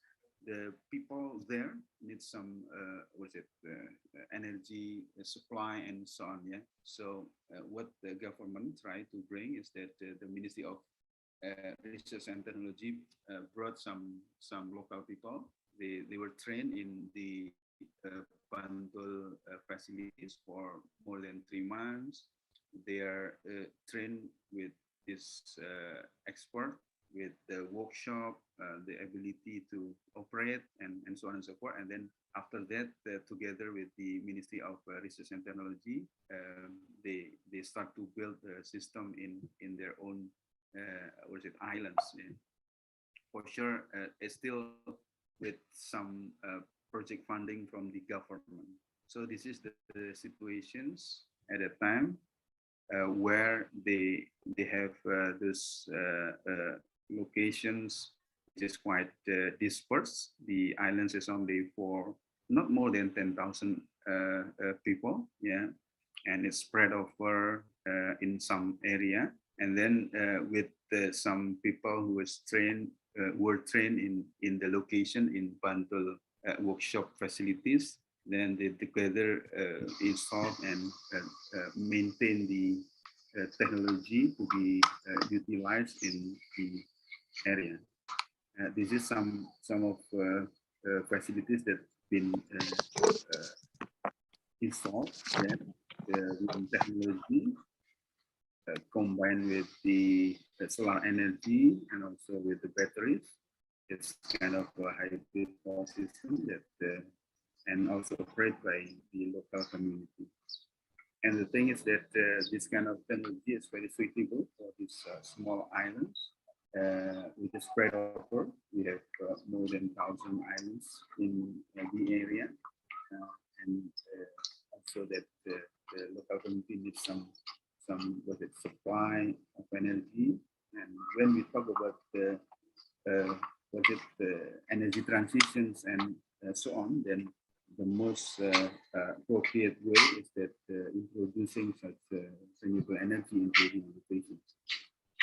And the idea is that we also have, especially in the eastern part of Indonesia, we still have some challenge to utilize the technology to electrify, to energize all this area, especially we call the village. Yeah, we have to bring the technology to electrify, to energize all the villages in Indonesia to be 100%. Yeah, and then in some part of Indonesia, we have this kind of challenge on geographical conditions, access, logistics, and so on and so forth, especially this area. Yeah, in Papua, apart from the challenge of geographical conditions, we also have some considerations on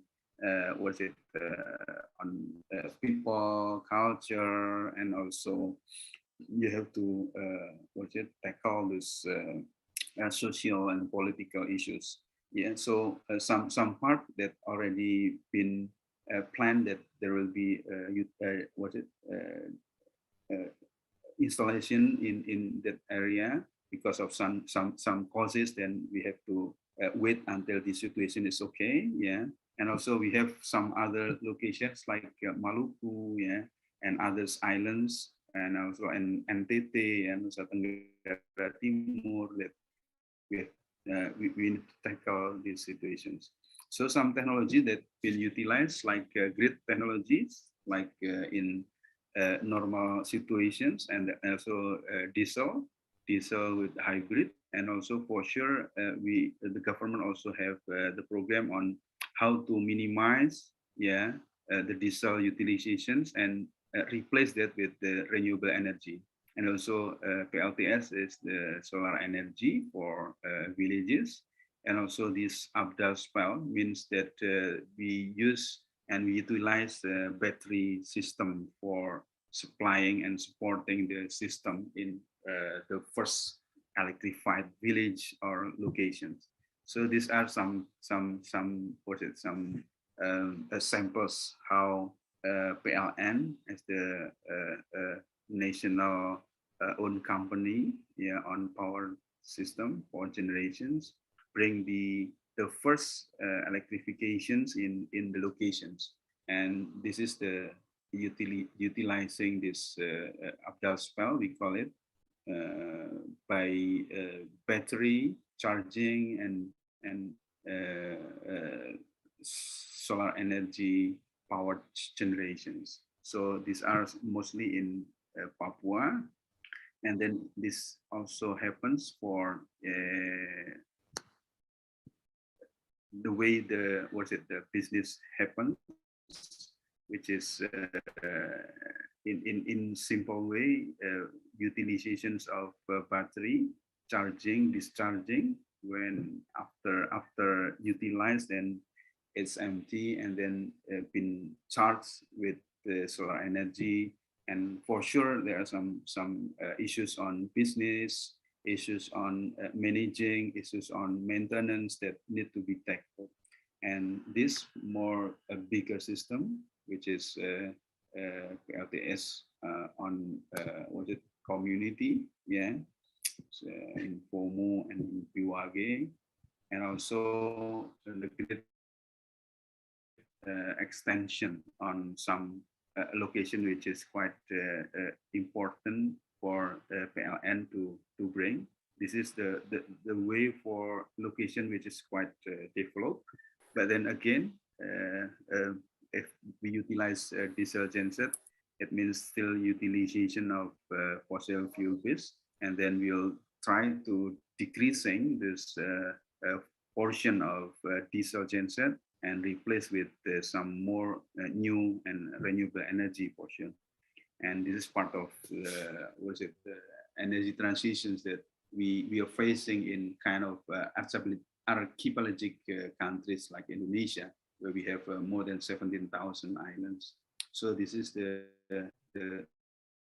challenge that has been facing, and also there are some PLN also give some opportunity to the students on we call the Expedisi Papua and so on and so forth, where students also come and like student community services that we have been in UGM, but this is more professional approach. So students also involved in the survey, students also involved in engagement with the local communities, and the most important in technical things for sure. After surveying the potential resources, natural resources, and so on, then students also design the approach on how renewable energy can be utilized in the local situations and local resource that has been designed there. So after all these things, we also need to have some more discussion on diplomatic, our policy making, and which is very important in the level of the countries. So at the time I got the opportunity to join the fellowship by US, ASEAN, Science and Technology, especially on empowering scientists to promote evidence-based policymaking, where we talk about the technical stuffs. After that, we need also to have some policy things that needs to introduce in the level of. We are together with other scientists from ASEAN countries, more than about 18 scientists in a year, and all together we start to think about it.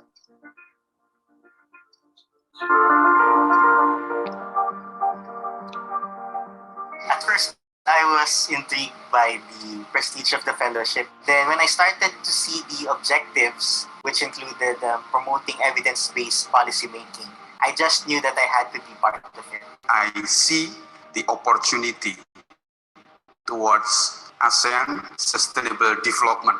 And I also wanted a breakthrough in my career as female scientist from Cambodia.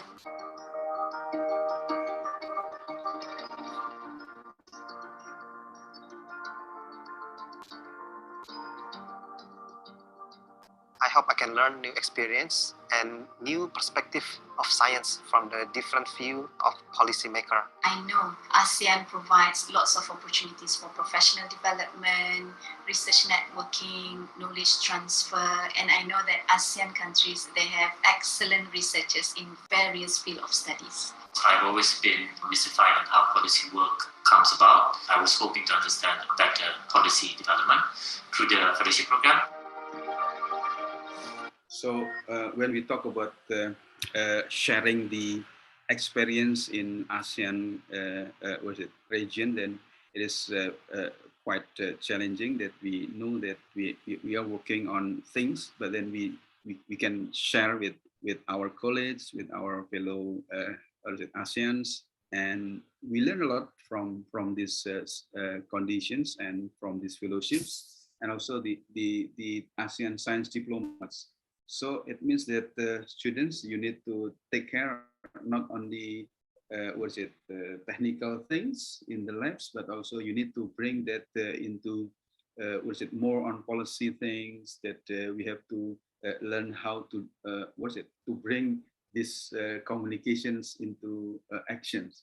It is very important to communicate what we understand from the campus, from the labs, from the class, into policymakers, so that we can feed them with appropriate informations, and also that they can make some decisions.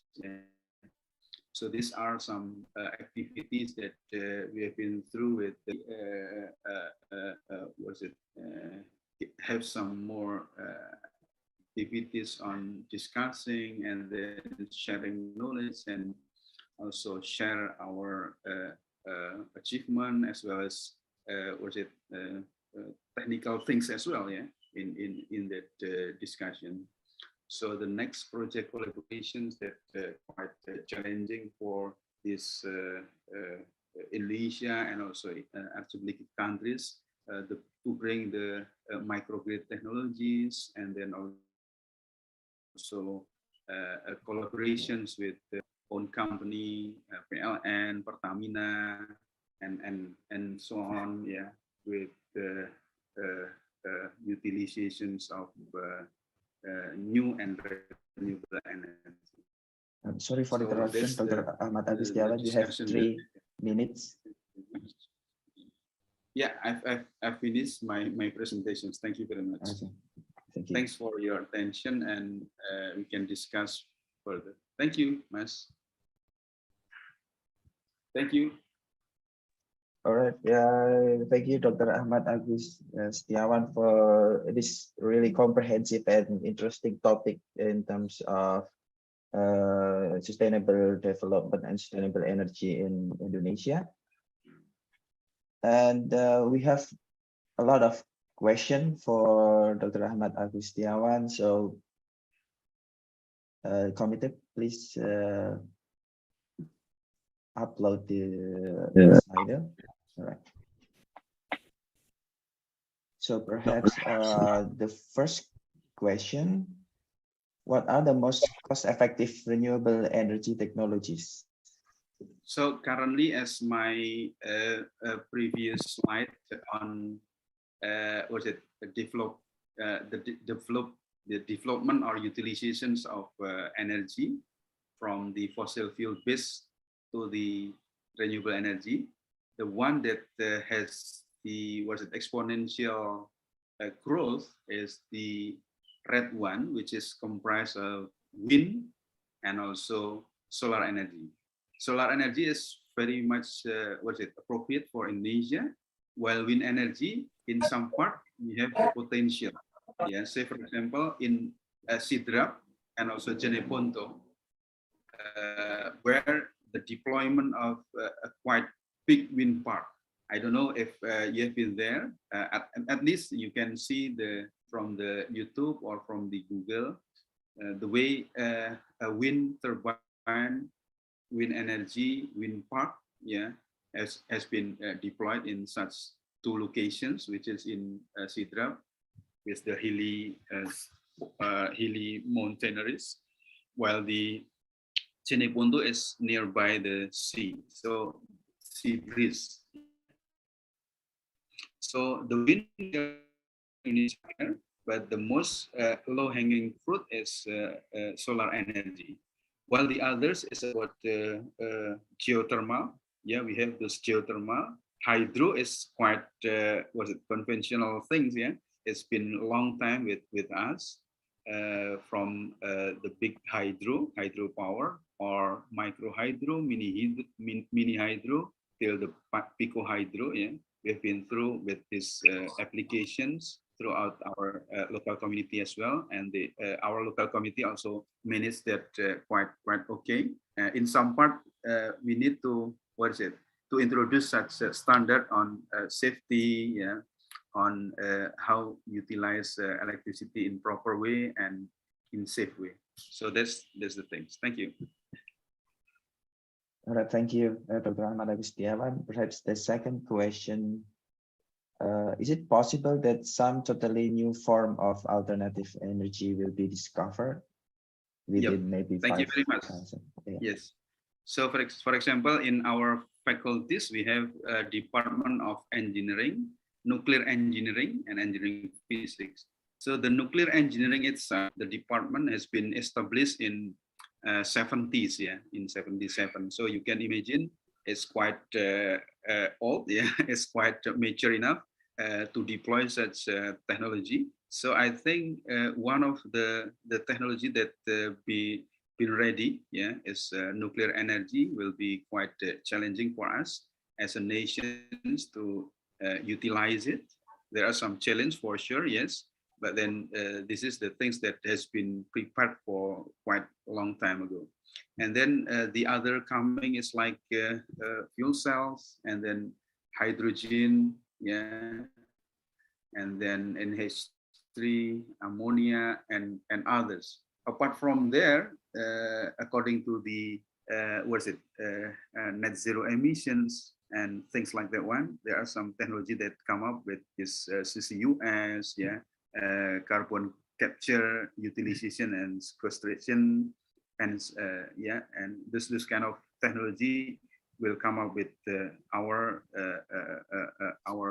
period of time, 2060. will be the time where we have to tackle with this net zero emissions issues. So I think the day from now on is very important for us, especially for you as youngsters, as young students, as well as the one who will hold Indonesia in 2045, 100 years of Indonesia. So I would like to suggest that it is time, challenging time for you. Try to grab this appropriate technology and then try to mastering, and also if is it possible then utilize it properly for Indonesia, so that we need this for our next future. Because why? Yeah, as you understand that the fossil fuel already in time for moving from the fossil fuel base. Thank you. All right, thank you, Dr. Ahmad Agustiawan. So we have, I think some of the questions are practically the same. So I'll just perhaps in relation to the hydrogen power and also nuclear power plant. Is there any chance to develop that, especially in rural areas? Yeah, I think so. That there are plenty of idea come up. Some company also coming to Indonesia as well. But the thing is that we also have this institutions that has been prepared for. Previously was Batan, now becoming BRIN, yeah. And then we still have Bapeten. Bapeten is the institutions who watch the utilizations of the nuclear things. Yeah, with Batan, with the previous Batan or BRIN now, we have a close relations, cooperations with the nuclear department, and many of our alumni also working there, and also take some positions which is quite important things there, and also that our alumni is already spread over, and some take the opportunity even in overseas, yeah, like study abroad. After that, they took the opportunity for working in professional life as nuclear engineers, yeah, in other countries. So this is the potential that we have there. And then for sure, in terms of technology and also human resource development, we are quite ready for this to come. But then again, we need some preparations for this, and it is the decisions there. Thank you. All right. Okay, for the audience, you can ask directly with raising your hand. Oh, I think Professor Thomas Ruud. You may ask the question. Yeah, need to be unmuted. Okay, now it's done. Thank you very much. Thank you very much for your presentation. It was quite nice to follow this. On one of your slides, you have shown that the renewable energy has an exponential growth. And we all know that our resources are limited. These are not only resources by materials we do need for building solar panels, for building magnets and wind power plants, but it's also limitation in space and in good places for installing wind power plants and solar plants. So with an exponential growth, it would mean that we need some, let me say, booster in our technology of renewable power plants. From your expertise, Professor Setiawan, have you any suggestion? What is the next big jump in our renewable technologies to keep this exponential or this predicted exponential growth into reality, despite our limitations? So we need technology improvement. Yeah, thank you very much, Professor Thomas. It's a really big challenge for us as the countries and also for the nations and also to the world, because now talking about net zero emissions is becoming our big responsibility. In this net zero emissions pathway, we have to start to phasing out some fossil fuel things, while we have to make renewable energy technology also ready to tackle and to take the responsibility that has been left by the fossil fuel power generations and things. It's a big challenge for sure, especially during these situations of very dynamic, like in Russia and Ukraine, as we know that the situations also quite disrupt this the plan. Some countries return and back to the fossil fuel as that the only available and also maybe reliable things. But then again, we have to think about that we have to bring this technology more clean, more more towards renewable energy. And as your concern is very important for us to tackle, as we have to bring these issues, especially with the waste that will be left from the solar energy, from the wind energy, as well as others technology. Yeah, for sure. For Indonesia itself, we have still there some of potential that we'll try to brought into the table, such as geothermal power plant. We have some number two according to potential after United States, and now installed capacity is number 2 as well, second after the US. While we still have to learn from other countries, while we have this potential. We have this everything in Indonesia. So I think someday Indonesia will be quite play very important roles in these geothermal things. And for others that necessary for like solar energy things in Indonesia, we try to bring the solar rooftop program, which is utilizing the rooftop. And some for sure need some spaces that need to be utilized. And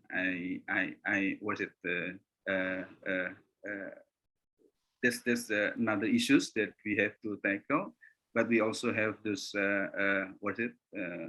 floating solar energy, which is utilized in kind of water dam and other things like in Cirata we have this technology to be deployed.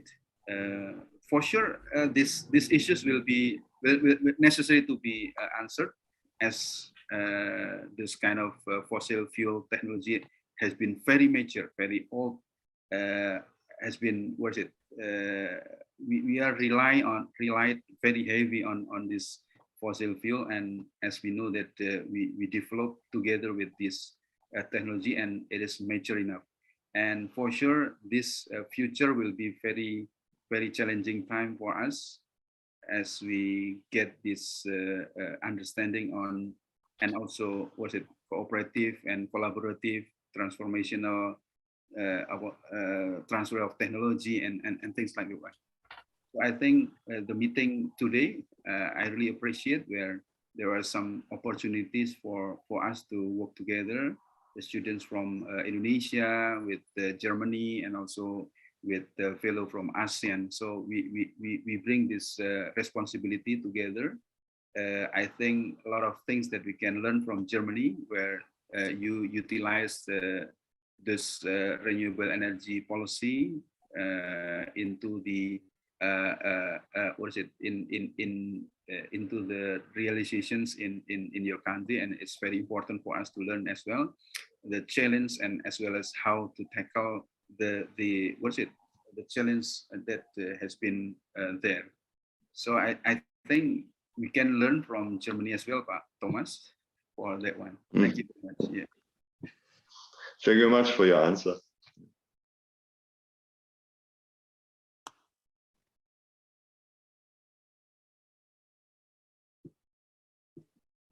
Thank you, Professor Thomas Ruud, for the question. So I think we have maybe one or two more questions from Slido. How's the renewable energy adaptation trend in developing countries, particularly in Indonesia? What could be done better?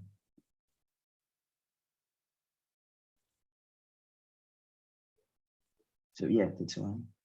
Okay, as the renewable energy adaptation trend into yes. Say for example, for solar energy, the developing countries, especially in the ASEAN region, we have our neighboring countries, Vietnam. They are becoming such tremendous development in there.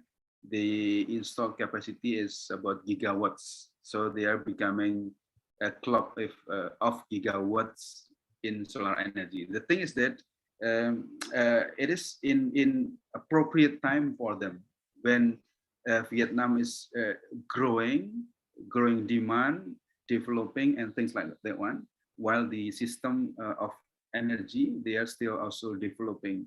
And then come the solar energy at that time, and they can grow together. While in Indonesia, the thing is that we have already get some 35,000 megawatts program, where mostly at that time, the most installed is the coal-fired power stations. And then after that, after all these 35 gigawatts power stations coming, it become oversupply, especially in Java and Bali. And there's situations only left a very limited space for renewable energy to come. So that's the one thing. The other thing is that about the financing and also scaling up the technology itself. So financing is very important. Say, for example, the sample from some countries that quite succeed in deploying renewable energy, such as Germany, as well as Australia, where I used to study there. In Australia, they used to be having such planning for utilizing renewable energy in 2020 for about 20%. But then in 2018, when I visited there, it's already excess than more than 20%.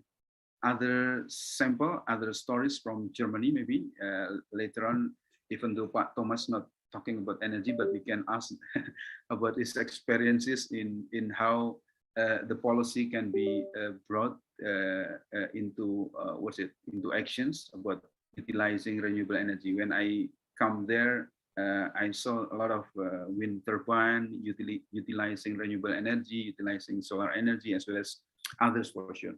And then quite extreme is that they start to not utilizing others fossil fuel and replacing them and so on and so forth. Well, other story from Denmark, they used to be a black country in terms of power generations at the time, now becoming more greener. So in that kind of things, we need to have utilizations of the technology for sure, but then we also need this policy to be more on more heavy, more tends to the utilizations of clean energy as well as renewable energy. Thank you very much. Thank you, Mas Rahmat.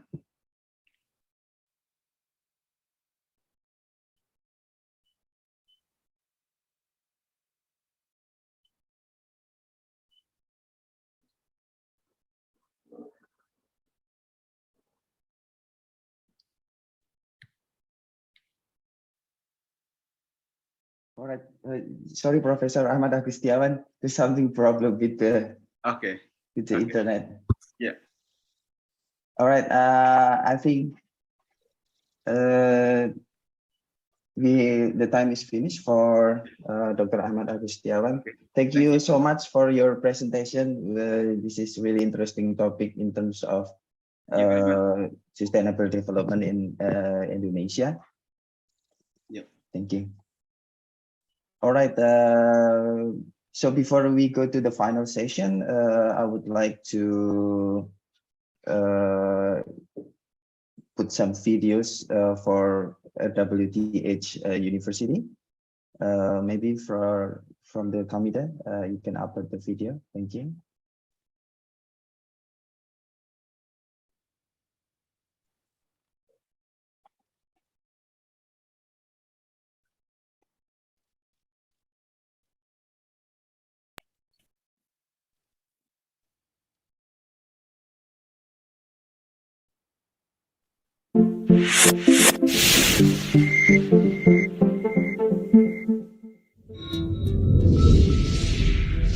Convinced that the complex problems of the world cannot be solved with the classic methods of the past, the RWTH Aachen University has decided to go with an integrated approach and has created a cross-faculty landscape. The focus lies on interdisciplinary work aligned to the questions and issues of the Aachen profile areas.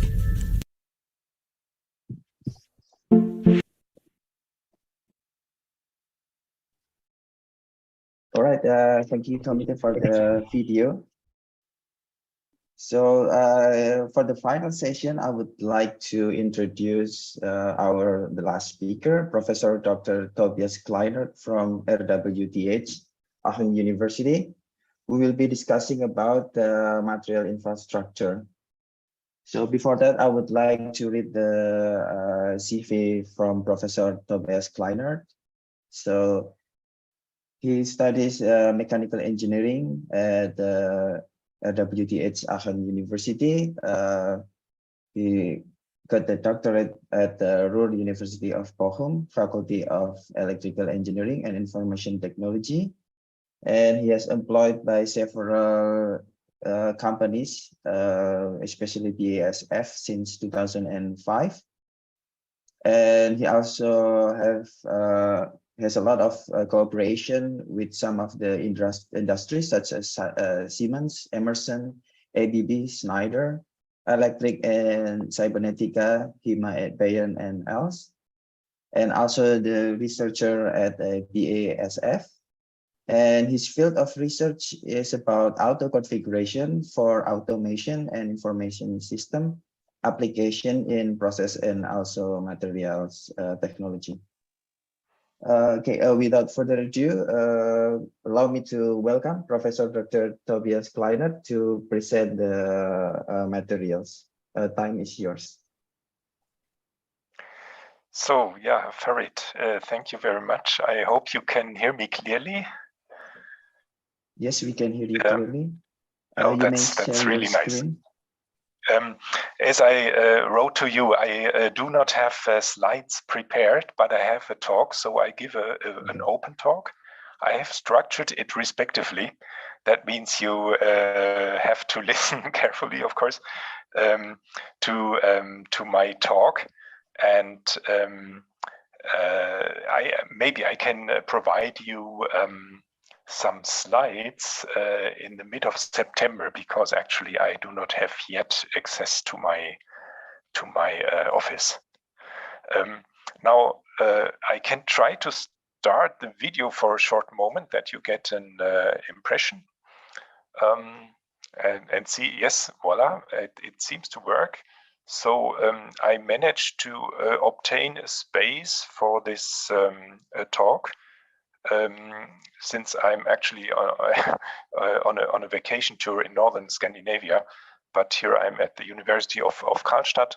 They provided me a drop-in working space where I now can give my talk.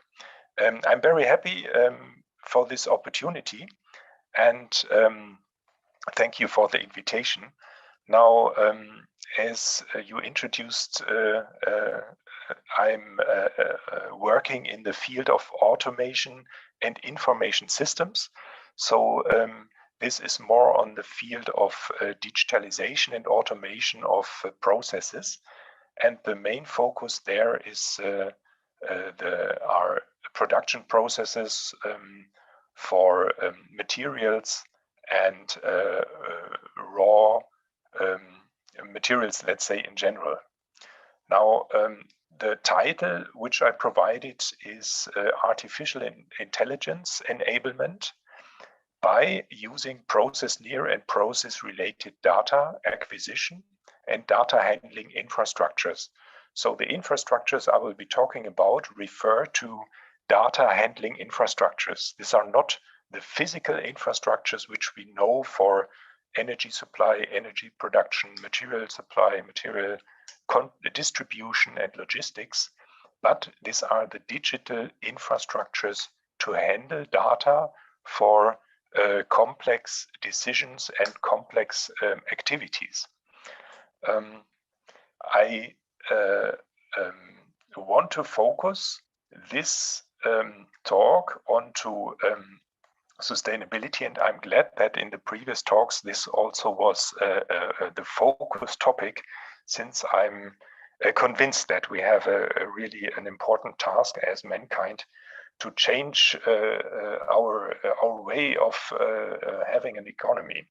Now, the central of my talk then is the digitalization and data handling, and this in relation to technical systems for production of materials and goods, and all the respectively related domains, because material production and goods production, like machines or nutrition and so on, has several domains related in order to make them happen, to implement these industries, to construct them, to provide the respective logistics which are important for it to work, and so on. And this all should be seen from now on in the view of the transformation of, let's call it like this, of mankind towards environmental sustainable economy. So we should move towards a sustainable living and a sustainable handling of the goods we have around us and the environment which we have. So my talk is divided into 6 sections. I'll briefly introduce the sections. The first one is the motivation, which refers to the transformation which we are facing right now, and I call it the green transformation. Then the second section refers to aspects for the implementation of this transformation. Then the third one goes to the topic of data use and general aspects for infrastructures for the data handling. And in the fourth sections, then I proceed to go into more detail regarding sources of data. So where does data come from? How do we have to handle it? And how do we manage data in data spaces? And how can we interconnect these data spaces in order to become more efficient for using this data? Then the fifth section goes to some technical aspects and concepts for data handling, so in a more technical detail. And then the last section, section number 6, is then a short concept and view on how data use and data infrastructures can support this green transformation. And at the end, I will give a short conclusion. Now, let's come to the first section, to the motivation. Already said, just looking at the United Nations global sustainability goals, there we have 2 which are important regarding technical systems and production economy. The first one is the climate change, climate protection due to or with respect to reduction and removal of greenhouse gases and those emissions into the atmosphere. So especially regarding carbon dioxide emissions from fossil carbon use. And how severe it is, I think we do not have to discuss. It's just that I read yesterday in German newspaper that the British Meteorological Office just announced a news and a quite clear message that the situations, the climate situations we faced in this year and the last and the year before will become the new normal, and we may expect it even to become worse, because we have there an exponential movement which we should stop. So this is of course important.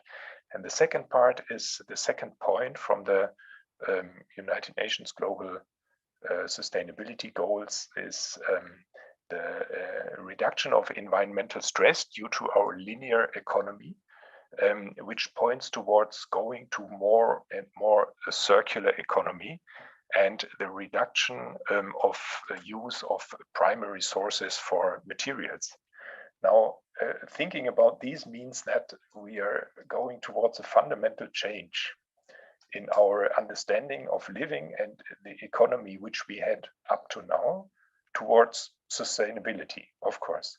And that means that a social and industrial transformation must be ongoing.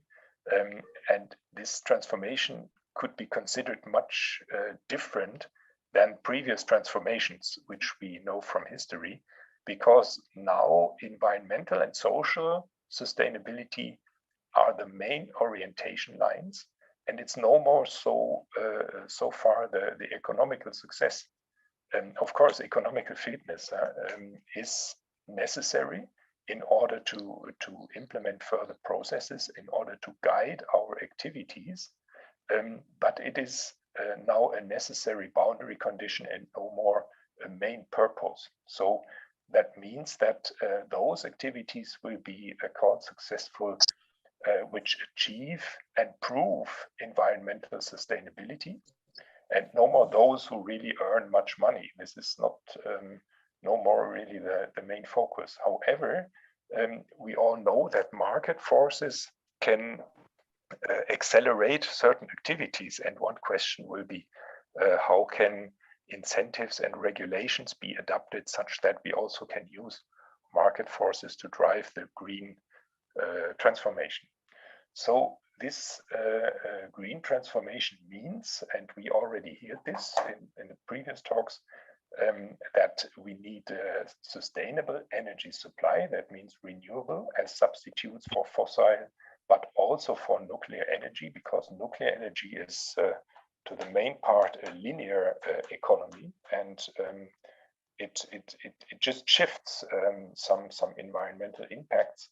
However, it is worth to consider it as a transition technology towards a more sustainable development and economy. And we also have the need for an environmental sustainable economy, especially in the production of materials and goods. We only can implement this transformation if we have a sustainable and economically sustainable production of materials and goods. This gives a dilemma, and Thomas Rüde already talked about it. We need a lot of new and further material in order to build up the infrastructures, let alone the green energy supply systems.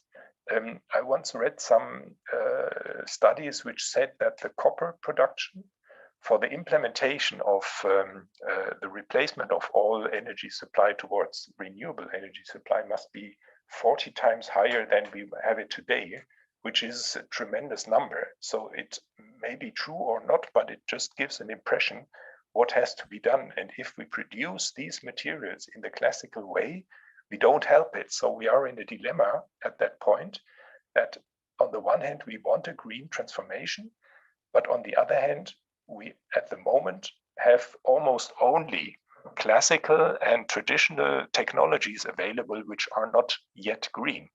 And if we want to proceed with this, and that is what is already happening worldwide, however not yet almost finished, is that this transformation has to be done in parallel in many, many domains. And now one gets a little bit an impression about what we are facing. That means the transformation as such should be accompanied as transformations in all production sectors, and the needed materials and machines which we need for it, they should be also produced on a green manner. However, this transformation first has to be done. So we are working in parallel on a classical track and on a transformation. And because all these sectors are not yet green, we are in a further dilemma. That means that we need the broad and simultaneous transformation. And that means also that everybody is asked to contribute to these activities and change respective positions in order to make these things happen. Now, that means at the end, everything which we do as technicians, as operators of production facilities for goods and also for energy, means we have to check the environmental impact of the technology and the systems which we are used.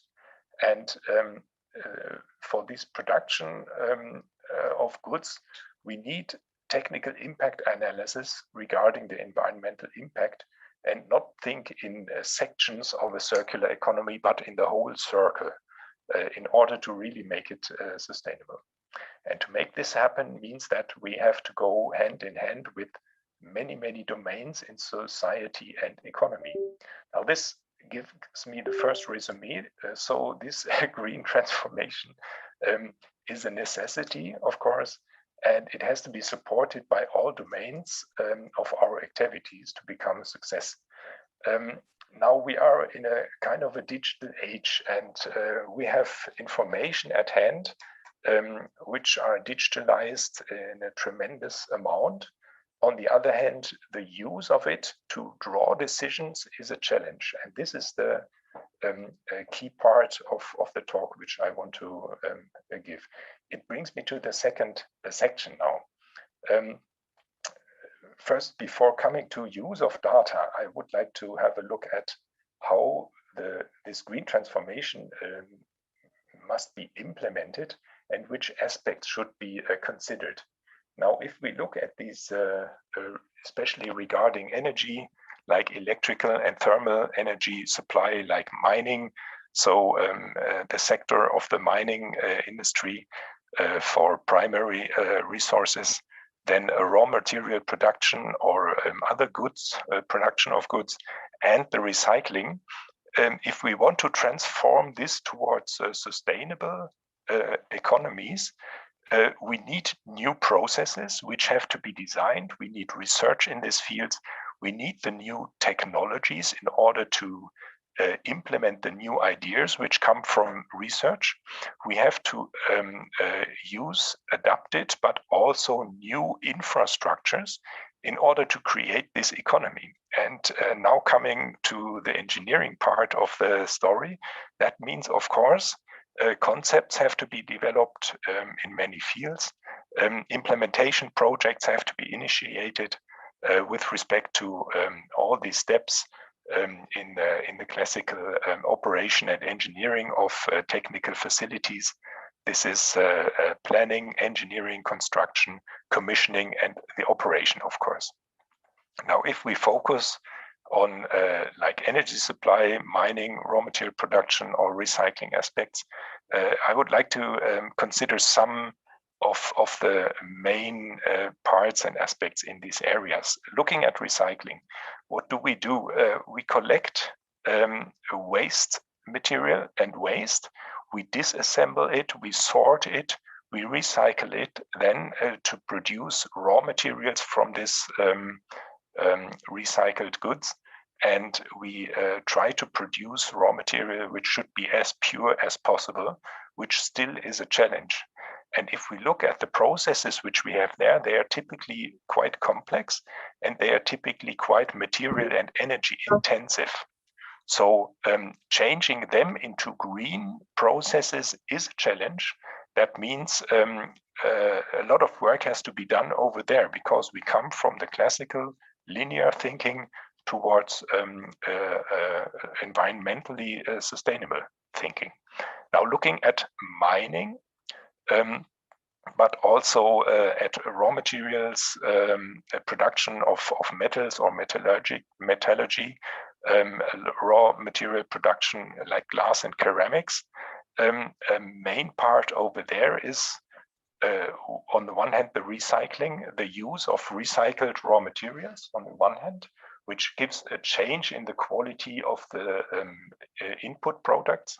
And on the other hand, the large amount of energy which is needed for these processes to supply them in form of a sustainable and climate neutral energy.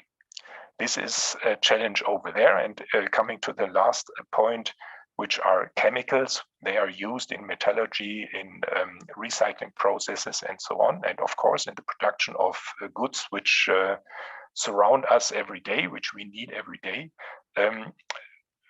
What is needed there is that we have a full recycling of fossil carbon-based material in order to prevent it to degrade into carbon dioxide, which is emitted to the environment and to the climate. And we need, on the other hand, also to replace the classical greenhouse gas intensive processes. There are, for example, the classical ammonia production, and design new processes, do respective research.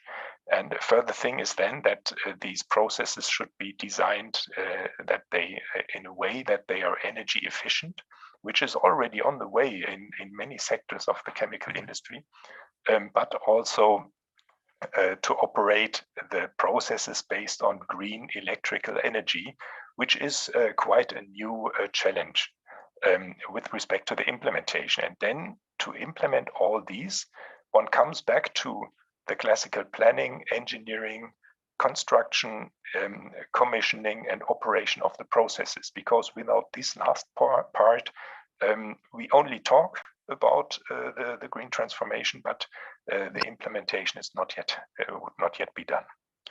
Okay, what do we need for this? We need research, design, engineering, construction, the commissioning, the operation.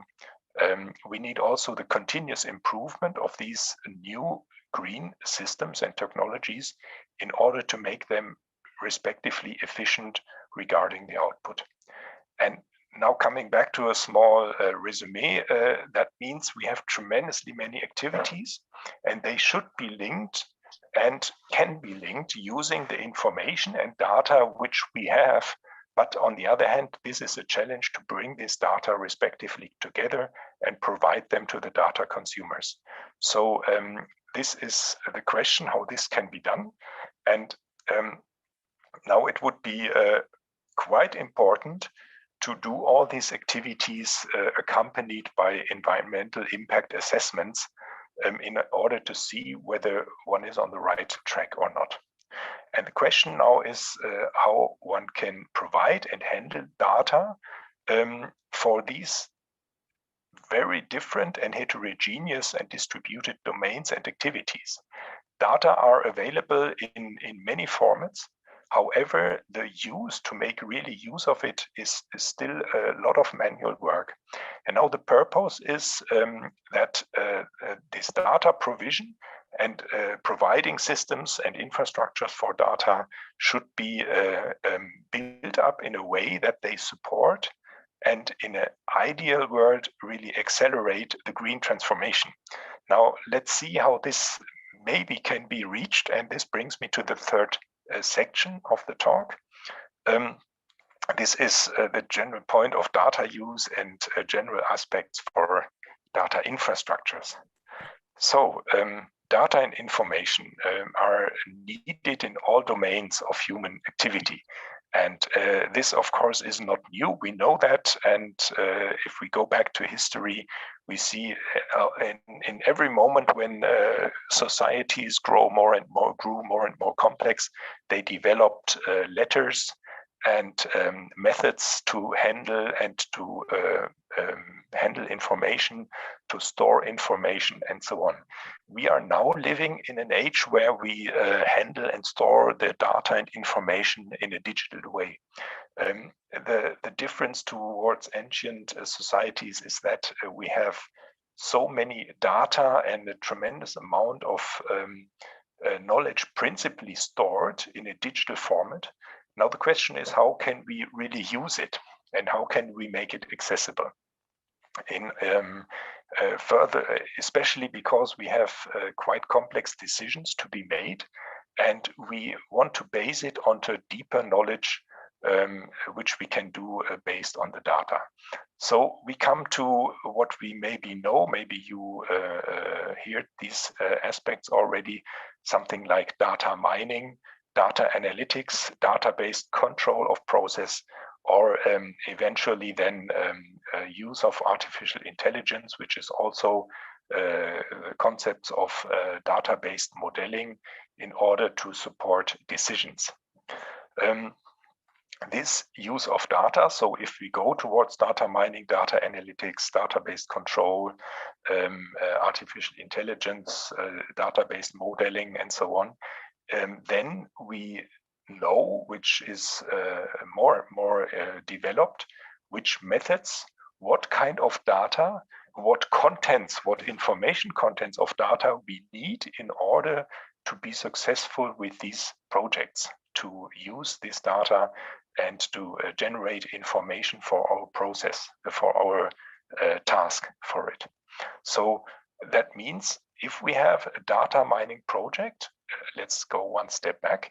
If we have a task which we should solve, we will gather data. We will describe the methods which we use in order to model and aggregate the information and the data. And this prescribes which information content is needed in order to give the answers to our questions and which information quality is needed. Give an example. If you want to optimize a wind park for a renewable energy from wind power, then you may need other data quality than designing, for example, a turbine or a generator, an electrical generator. You will be much more precise to calculate the bearing or the machines inside of a windmill than using the weather data for the optimization of the operation of the wind park. So depending on the task which we have, which we want to solve, we define the quality which the data and the information content of the data must have. Further on, depending on the tools which we use, depending on, for example, the tool libraries from artificial intelligence methods, they define which file and data format is needed, but also which pre-processing, like removing of outliers or the preparation of the data in the sense that they have zero mean and other aspects. They are defined by the modeling tool which we use in order to generate our prediction model to solve the question at hand. Further on, it defines the amount of data which we need in order to have a good prediction quality of the model later on. Now, the target would be that we make processes themselves based on data and decisions more efficient by a broader use of the data. And in order to do so, we would like to have this as far automated as possible in order to have an easy access to the information and to data. Because data and information are quite broad. And if I now come back to this green transformation where many domains have to work together in many aspects, they all have their own data repositories, data storages, and to make them available for larger projects, it is necessary to have infrastructures digital infrastructures to handle this kind of data. And the task there is that we have to dynamically and continuously handle and process these data from different sources, and this for various cross-domain applications. Now, the actual status is that we have a high workload in artificial intelligence projects and also in data analytic projects for the acquisition and the preparation of data. Everybody of you who did an AI or data analytics project knows that the acquisition of data, the collection of data, the preparation of data for a database modeling is very tedious and large manual work. And this is still the case. Now we are working on it to automate it, this step, and to create concepts how this can be done quite, or let's say more efficiently. And there's some work of Van Lee, which was published in this year for the first time, which we have on our website. The point is that based on the data analytics projects you have, you would define the requirements to the data, and based on annotations and metadata, you will be able to transform these data more or less automatically into the raw data which you need for your data processing. Now, for all these, of course, again, you need infrastructures and methods to do this. And now I come to a next resume. So we need these infrastructures for acquisition and processing and provisioning of a database of data and information in order to improve our decisions and control our processes more efficiently if we want to make use of all this information and data. That brings me to the fourth section now, which are digital data sources. What kind of sources do we have? How do we handle data, and how do we handle them inside of data spaces? And the next step is then how can we interconnect these data spaces in order to exchange data?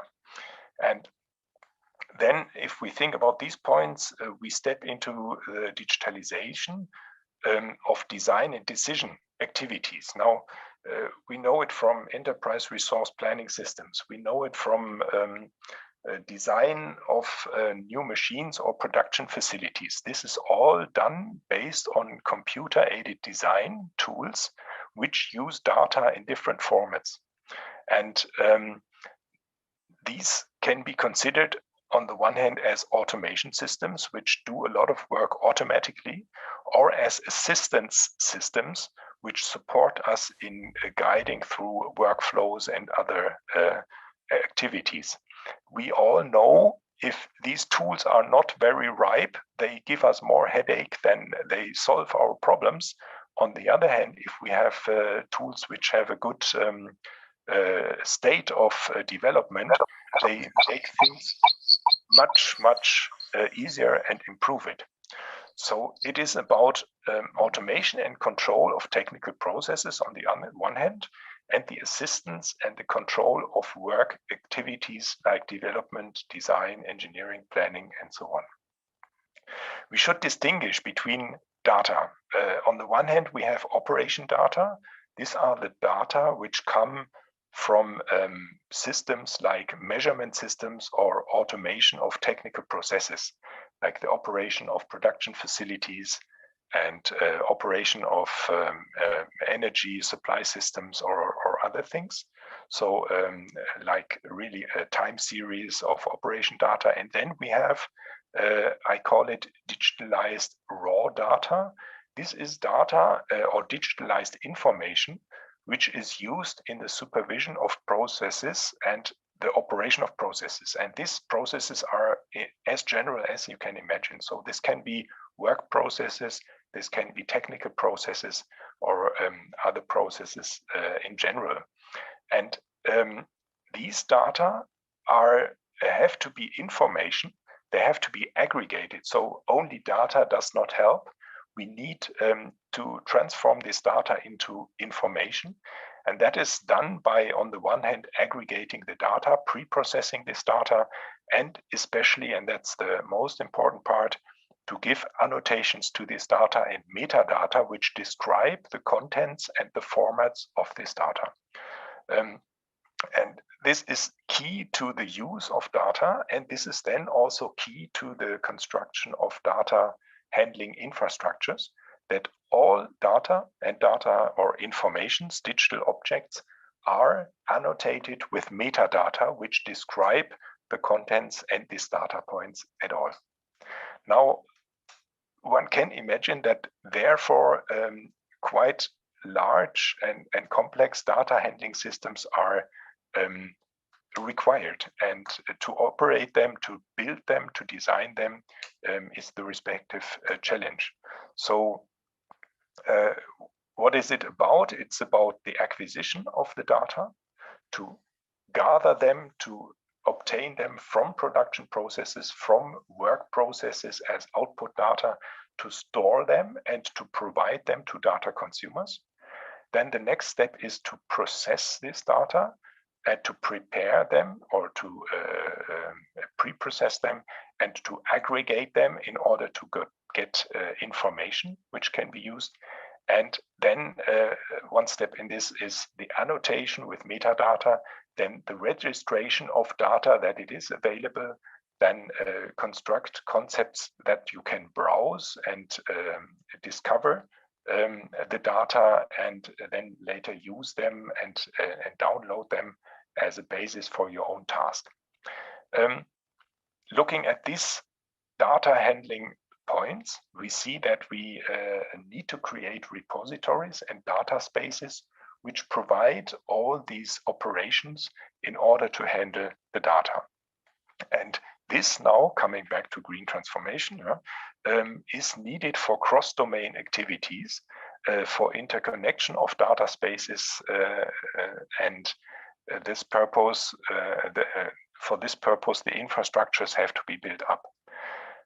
Now, I try to make clear that the use of data in this sense, in this dimension, if we think about it, requires some basic concepts like the gathering, the operation, the processing of data, and especially the handling of meta information, metadata, and the annotation.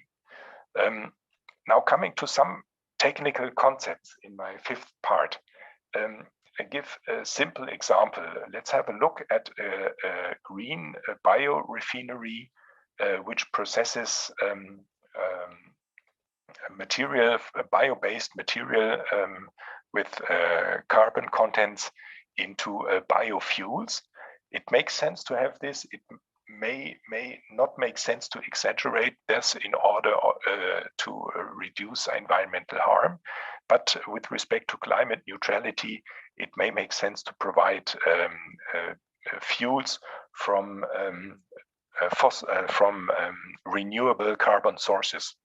Now, looking at such a refinery, this may have more than 5,000 field devices, or even more. In most cases, it's more than 10,000. Now, if one wants to operate such a refinery, one nowadays will establish data repositories for different use, and this would be the process simulation, for example, in order to study the process itself, where models would be connected to each other and where data has to be transferred from one model to another. And that means we need model versioning, we need simulation environment versioning, and we need the storage and the annotation of the simulation results for simulation studies. Next one would be the collection of digital representations of the individual assets. So like valves, measurement devices, and so on, for the asset management in order to keep the production facility operatable. in a good sense. And this is nowadays done in a digital form, that for each field device, for example, you would have a digital representation, and there are respective technologies designed and available for that. A next example is that we have the process operation data, which are the time series which come from the operation of the refinery. And we have analytic laboratory data, which are the offline analytics from the samples taken from the production facility in order to maintain the production quality. Then the next one is the engineering documentation, because for the operation, the maintenance, the improvement of the refinery, you need a lot of engineering documentation. And this nowadays, of course, is stored digitally. Then next one is, of course, we have research data on material properties and the chemical reaction conditions inside of the refinery, which would be used by a process manager in order to improve the production facility and the production operation. Last, we would have data collection on biomass stock with respect to amount, quality, and availability. That goes into logistics for the operation of the plant. We would have data on available renewable energy and the supply forecast, such that we can plan the operation of the plant. And the last example which I have here is that we have data on demand forecast in order to control the operation of the plant. Now, looking at these examples, we see that these are different, very, very different, but still within one domain, very different data sources. And we need all these data in order to operate and support the life cycle of this plant. The example of a task would be to operate, maintain, optimize, or scale up the plant. And for all these activities, we would need the data. Now, if we imagine an operator with many plants of this kind at different sites, we see that these data which are stored and handled extrapolates. And this is only within one domain for one player in a production area and in a production sector. Now, the central question, if we look at all these kind of data, is how can we build up, maintain, and connect repositories such that we can easily browse this data, such that the data are findable, that they are explorable, and that they are accessible, which comes to the point of data security. And then how can we build up repositories such that new data can easily be added, that we can control the data access, and that services for aggregation and providing the data can easily be added?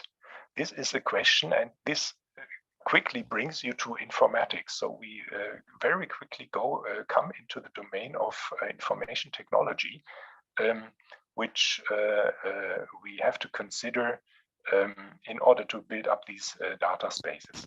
Now, the technical concepts for this regarding general concepts are: we have to store data, we need to store raw data, and there we have a compromise between the compression of data and the quality which we want to store.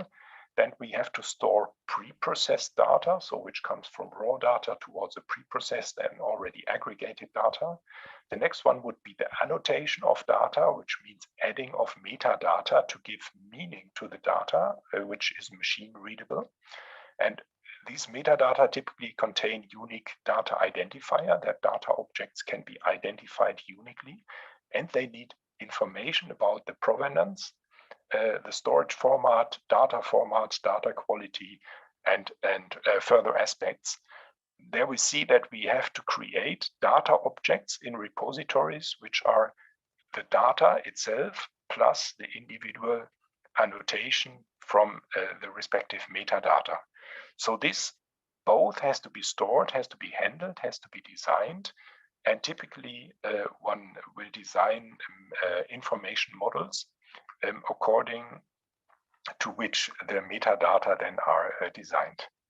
Now, we come to database types as a further aspect.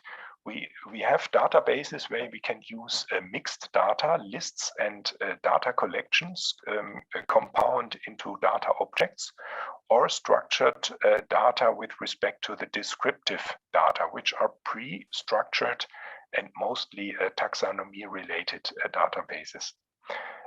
Then we have operational aspects which regard the access and security of data, and of course backup systems and so on to have guarantee a respective availability. Then we go to data collection, example for operating campaign data for a production process, time series from automation systems, or asset configuration data from the process and field devices. Then we have the engineering data like structure, engineering structures, construction drawings, construction information, field device lists, or information on modification plannings and so on. We have structure and plant behavior information and data. We have analytical data, which are different sources, and these data has to be collected and stored in order to further pre-process it. That means we need data collection system, which has the respective connectivity to the data sources, which can collect and store the data, maintain and operate the system itself. And eventually it has to come with some redundancy to provide availability for this data handling system. Then we have two more aspects, which is the handling of the data and its annotation. So we need annotation, metadata models. We need to develop and maintain them. We have to update annotation models and annotation data itself. And in accordance with the browsing concept of the data, this should be aligned. And the last one, which I want to give here, is that we need, of course, a search and browsing system. You know it from the Google search on the web or other concepts. This is then very similar. Once these data are maintained and processed and warehoused in that way, one would set up search engines and search concepts on top of it in order to provide these data to the users. And this now comes to the point that several domains are connected to each other since we are heading for questions if we go to the green transformation, which are influenced by many domains. Now, these data handling ecosystems then have to be designed, and they have to have respective support structures. That means you need respective bodies who are operating these systems and providing the respective service. In Germany, we have some examples which come on the one hand from industry, which is Catena X in the automotive industry, which is a concept that will go live this year for suppliers of parts in automation production, in car production. And another one is Industry 4.0, quite old initiative, which now comes more and more into operation regarding data handling objects itself, which is the asset administration shell as digital twin of physical or digital objects and the respective infrastructures for it. And in the research field, we have quite some initiatives at that line, which are, for example, summed together in the Research Data Alliance Initiative, RDA, which you maybe know. So this was. I think its time is up. I have my last just section 1 minute now. or 2 minutes. Yes. Yeah, that's okay. That's okay. I have my last section now because I talk now a bit about these data infrastructures and how to connect data spaces. Now I want to argue why this makes sense to support it for the green transformation.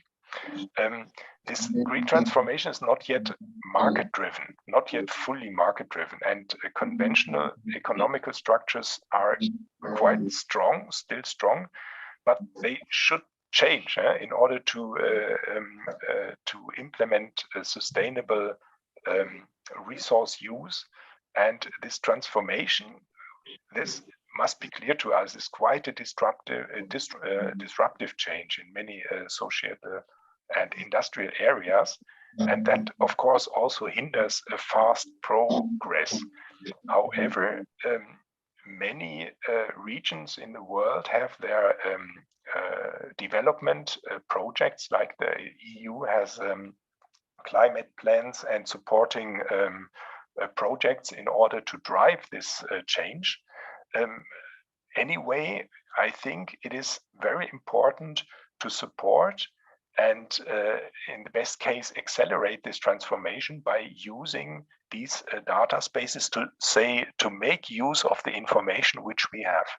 But how can this be done? On the one hand, of course, one needs the data, they have to be available, they have to be connected, and this is a task for information technology. On the other hand, those people who will be responsible and will be working on changing the classical industries into sustainable industries should be aware and should be able to use these data sources. They should have access and they should know how this really is handled. And that means that many fields then could be linked in order to improve the activities and to fasten the process. Why would this be beneficial? So the execution of these activities can be improved, and I think the database decisions and also models can give you a much better idea how decisions should be made in order to advance in this field. I come to a short conclusion now, and then, of course, I will finish. The establishment of these data infrastructures is, now I have to check how I can do it. Yeah, the establishment, what does it need? It includes the data management, of course, in teaching and research, because this is a very basic part of the transformation. It needs to diversify working teams, that domain experts, including data management, should be inside of the teams and part of the teams, and consequently then activities for the green transformation should be parallelized and data should be exchanged between these activities. And thereby then support and coordination from industry, economy, of course, politics is required to make this happen. I tell you all this because we are involved in these initiatives, and we see that many of the initiatives regarding connecting data spaces are now ongoing. Of course, we hope we have a success over there, but it's in many fields, it's in the beginning. And we know that we should establish these concepts and methods such that they are usable to those who are not so familiar with what is going on behind, but which can nevertheless have the access to the data and the information and really use them. So this is my conclusion. I thank you for your attention. I hope that I could contribute to the workshop today. And I hope that it also contributes and supports you in your further ideas. I'm now open for questions. I think we have time for a small quarter of an hour for questions and discussion. Thank you. Right. Thank you very much, Professor Dr. Tobias Kleinert, for this interesting topic in terms of green data transformation. So I think we have 10 to 12 minutes for question and answer. We have some question in Slido. Perhaps committee, if you can upload it. So one of the question is about what drives the investment in digital infrastructure. The investments in digital infrastructure. So there are two Well, good question. I see two points. One point is in the field of research, especially in Europe, but I think we can see this in other areas also, and in the Northern America, we see that in research, universities and research organizations go more and more into data management and resource data management. There are quite some success stories from, for example, biotechnology or other fields, also in the field of geology, of course. And we see that we benefit from these data. So governments and public bodies invest in order to improve this publicly available data. And on the other hand, we have industry who is, for example, what I mentioned, the example Catena X, they try to align their supply chains more and more, but of course with the classical thinking of optimizing their own business. And this is what drives at the moment the investment in these data infrastructures, to my point of view.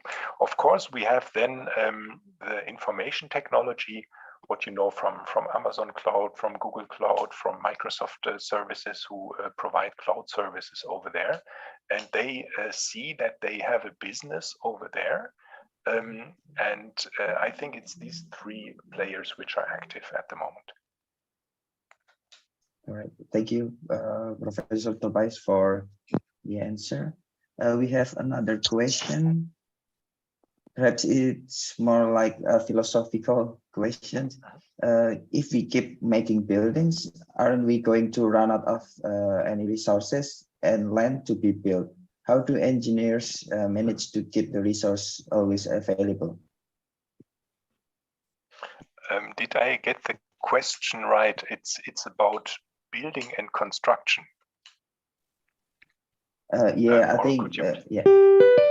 I think it's more like how can the engineers always keep the resources available when we always make buildings and also running out of the land as well.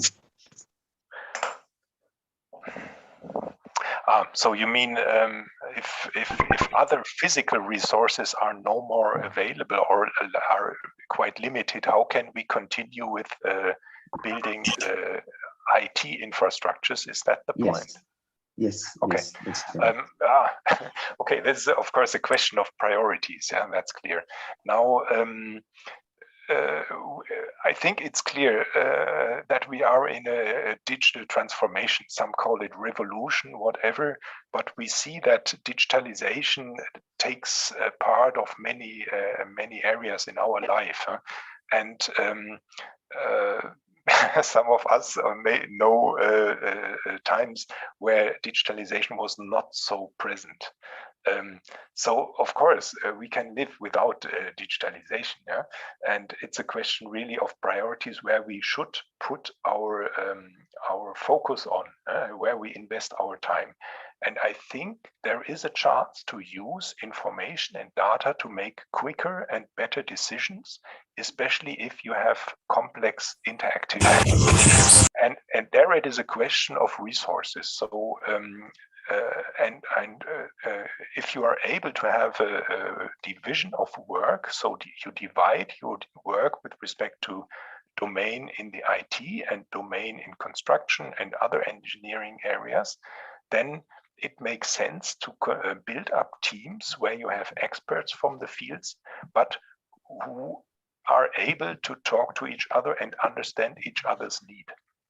And this is not always simple because experts often like to be expert in their field and talk in their own vocabulary, which is not accessible to others and not understandable. So I think this is a social skill we need over there. And if we see that the resources are not available, one has to maybe set respective priorities. What is more important over there? Of course, there are projects of sizes where digitalization does not make too much sense, where you would have smaller projects. But the larger the projects are, if you, for example, have areas where you can harvest a lot of green energy, it makes sense to think about putting production energies to this area in order to have lower transportation distances for this energy.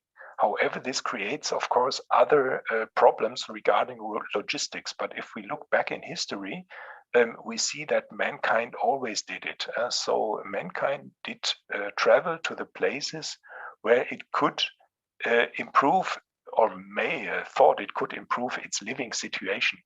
And maybe this is also part of this green transformation, that we see areas with large population declining, and other areas where we have the renewable resources will increase in their prosperity. So this again goes a little bit into a philosophical part, but if you have decisions and projects like these, it makes sense to rely more and more on digital data which are available. The smaller the project is, the less you may need this kind of data. Oh, okay. Right. I hope this answers the question. Yeah. Yeah, thank you, Professor Tobias. I think we have one more question. So in here we have, I would like to know what economies are the most held back by lacking digital infrastructure.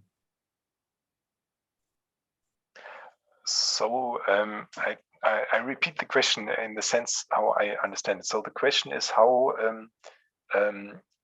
or what holds economy back in building up digitalized data handling. Yeah, now I see this in it's to my mind it's a question of the size of companies or entrepreneurs, or it is the smaller company, and this is again like the second question, the question of resources. The less you will be able to afford resources which can handle such systems, because they become complex from a certain level on. And the larger a company is, the more it has the possibility and the ability to build up such resources. So this is what I think what is behind. Of course, the danger is that if you have a lot of small enterprises who cannot afford own resources to build up such digitalization systems, you will have other enterprises which provide this service to it. And in order to really have a good profit for your own business and not digitalize for digitalization purpose, but for an own purpose which brings you a profit in the sense of green transformation, for example, then you have to be able to judge what you are offered over there. And that means you have to have a minimum competency in the field of digitalization in order to buy the right service. All right, thank you for your answer, Professor Tobias. So for the last question, Professor Thomas Ruth, maybe you can, you can unmute your microphone. Thank you. Yeah, I have done so. So it's a pleasure for me to send greetings to one of my colleagues, to Karlstad. Thank you very much, my colleague Kleinert, for your presentation. My question is going a bit more in the philosophy, how you, or maybe you give us a comment, how far the, I would say, data industry, all the demands we do have for data, is becoming a driver for energy need by its own. And what is the expectation we have to face in the coming years about growing energy demand also for our data industry? Maybe you have some comment on that, what we have to expect in this. in this field? Yeah, Professor Rüde, thank you for this question. Now I have to admit that this is the second time, but in short sequence, that a similar question came, and I have not yet prepared something about this. We know that operation of data centers is very energy consuming, and now it depends on which amounts and which services of data you will use. And I think for engineering, especially for and for more planning activities, the energy consumption is not so high. The energy consumption is typically high if you do heavy computation, like for example what we know from Bitcoin cryptographic currencies, but also from complex modeling. So if we have complex models or complex data mining projects to which create data-based prediction models, these are computationally very costly. And the data handling for itself, so storage and annotation of data, is more static compared to this, is more static. So it's with respect to energy consumption much less. But I cannot give you numbers, so this is an open point, and I should do some research in this field in order to be able to give some information on that. A starting point would be to see like a company of, let's look at ArcelorMittal or ThyssenKrupp or other companies. They have their own data centers, they operate them.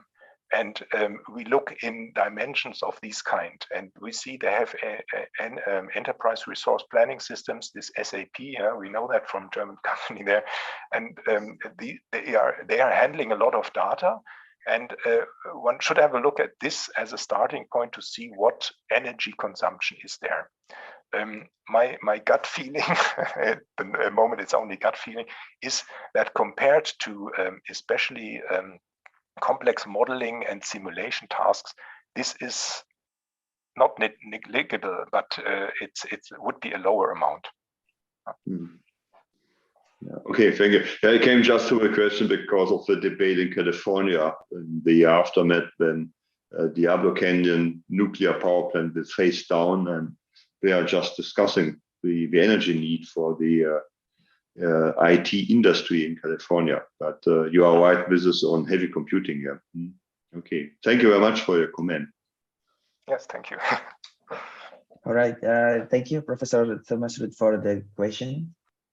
Yeah, and also thank you very much, Professor Dr. Tobias Kleiner, for this really interesting topic in terms of sustainable development, especially green data transformation.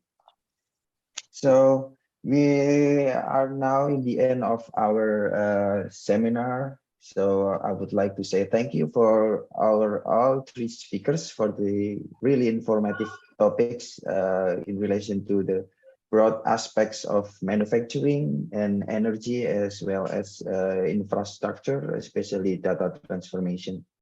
And also I would like to thank to the participant for the active and also interesting discussion during question and answer session. And before we end this webinar, I would like to make a little bit of short closing remarks before we really end up really close this seminar. So first, for Professor Somkiat Tangji Charan, urge about the role of the engineering science, especially the manufacturing sector, particularly to develop artificial intelligence and also machine learning, which leads to the humanless operation and also development in industry in Thailand. And the second one will be the utilization of industrial automatization to improve productivity, as Professor Somkiat tried to develop monitoring sensor of surface cutting, roughness, and straightness. So this is one of the strategies to build sustainable industrial development in Thailand. And our second speaker, Dr. Ahmad Agustiawan, urged us as an Indonesian to commit for the sustainable development, which is clean energy to reduce CO2 emission, and also the need of both education as well as implementation for sustainable development to the community. For example, solving some problems such as water access, solar water pumping system, disaster response, fisheries, and also farmers and agriculture. And the last would be we still need to do something in related to the problem for electricity access, especially in areas which has limited logistic problem due to geographical areas. And the last one would be Professor Tobias Kleinert. He urged about the need of the green data transformation leading to the sustainable energy development. This will solve two big issues for our global environment for now, which is the problem, which are the problem of the climate change and also the use of primary resources or raw resources, which leads to the problem of environmental sustainability. So we need to change in terms of fundamental way to do activities so that these issues can be tackled. And then the process to green transformation, such as the waste recycling, is really critical for environmental sustainability, especially in mining, which is one of the challenges that needs to be done in our society. And also the critical use of the data analytics. This is really important to give a prediction model, such as refining tools. For example, the optimization of the wind turbine and so on. So we have more of the good development to optimize or to have a better environmental sustainability in terms of energy. And the last one will be the data itself. We need to annotate to be described for the better data handling. So this leads to the providing the better information of data processing and also leads to the better optimization. I think that's all for this session. Again, I would like to thank for all the speakers and also the participants for the active discussion. Now I will hand over to the MC. Thank you very much.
Thank you. Thank you. Thank you. Bye-bye. Thank you very much. Bye-bye.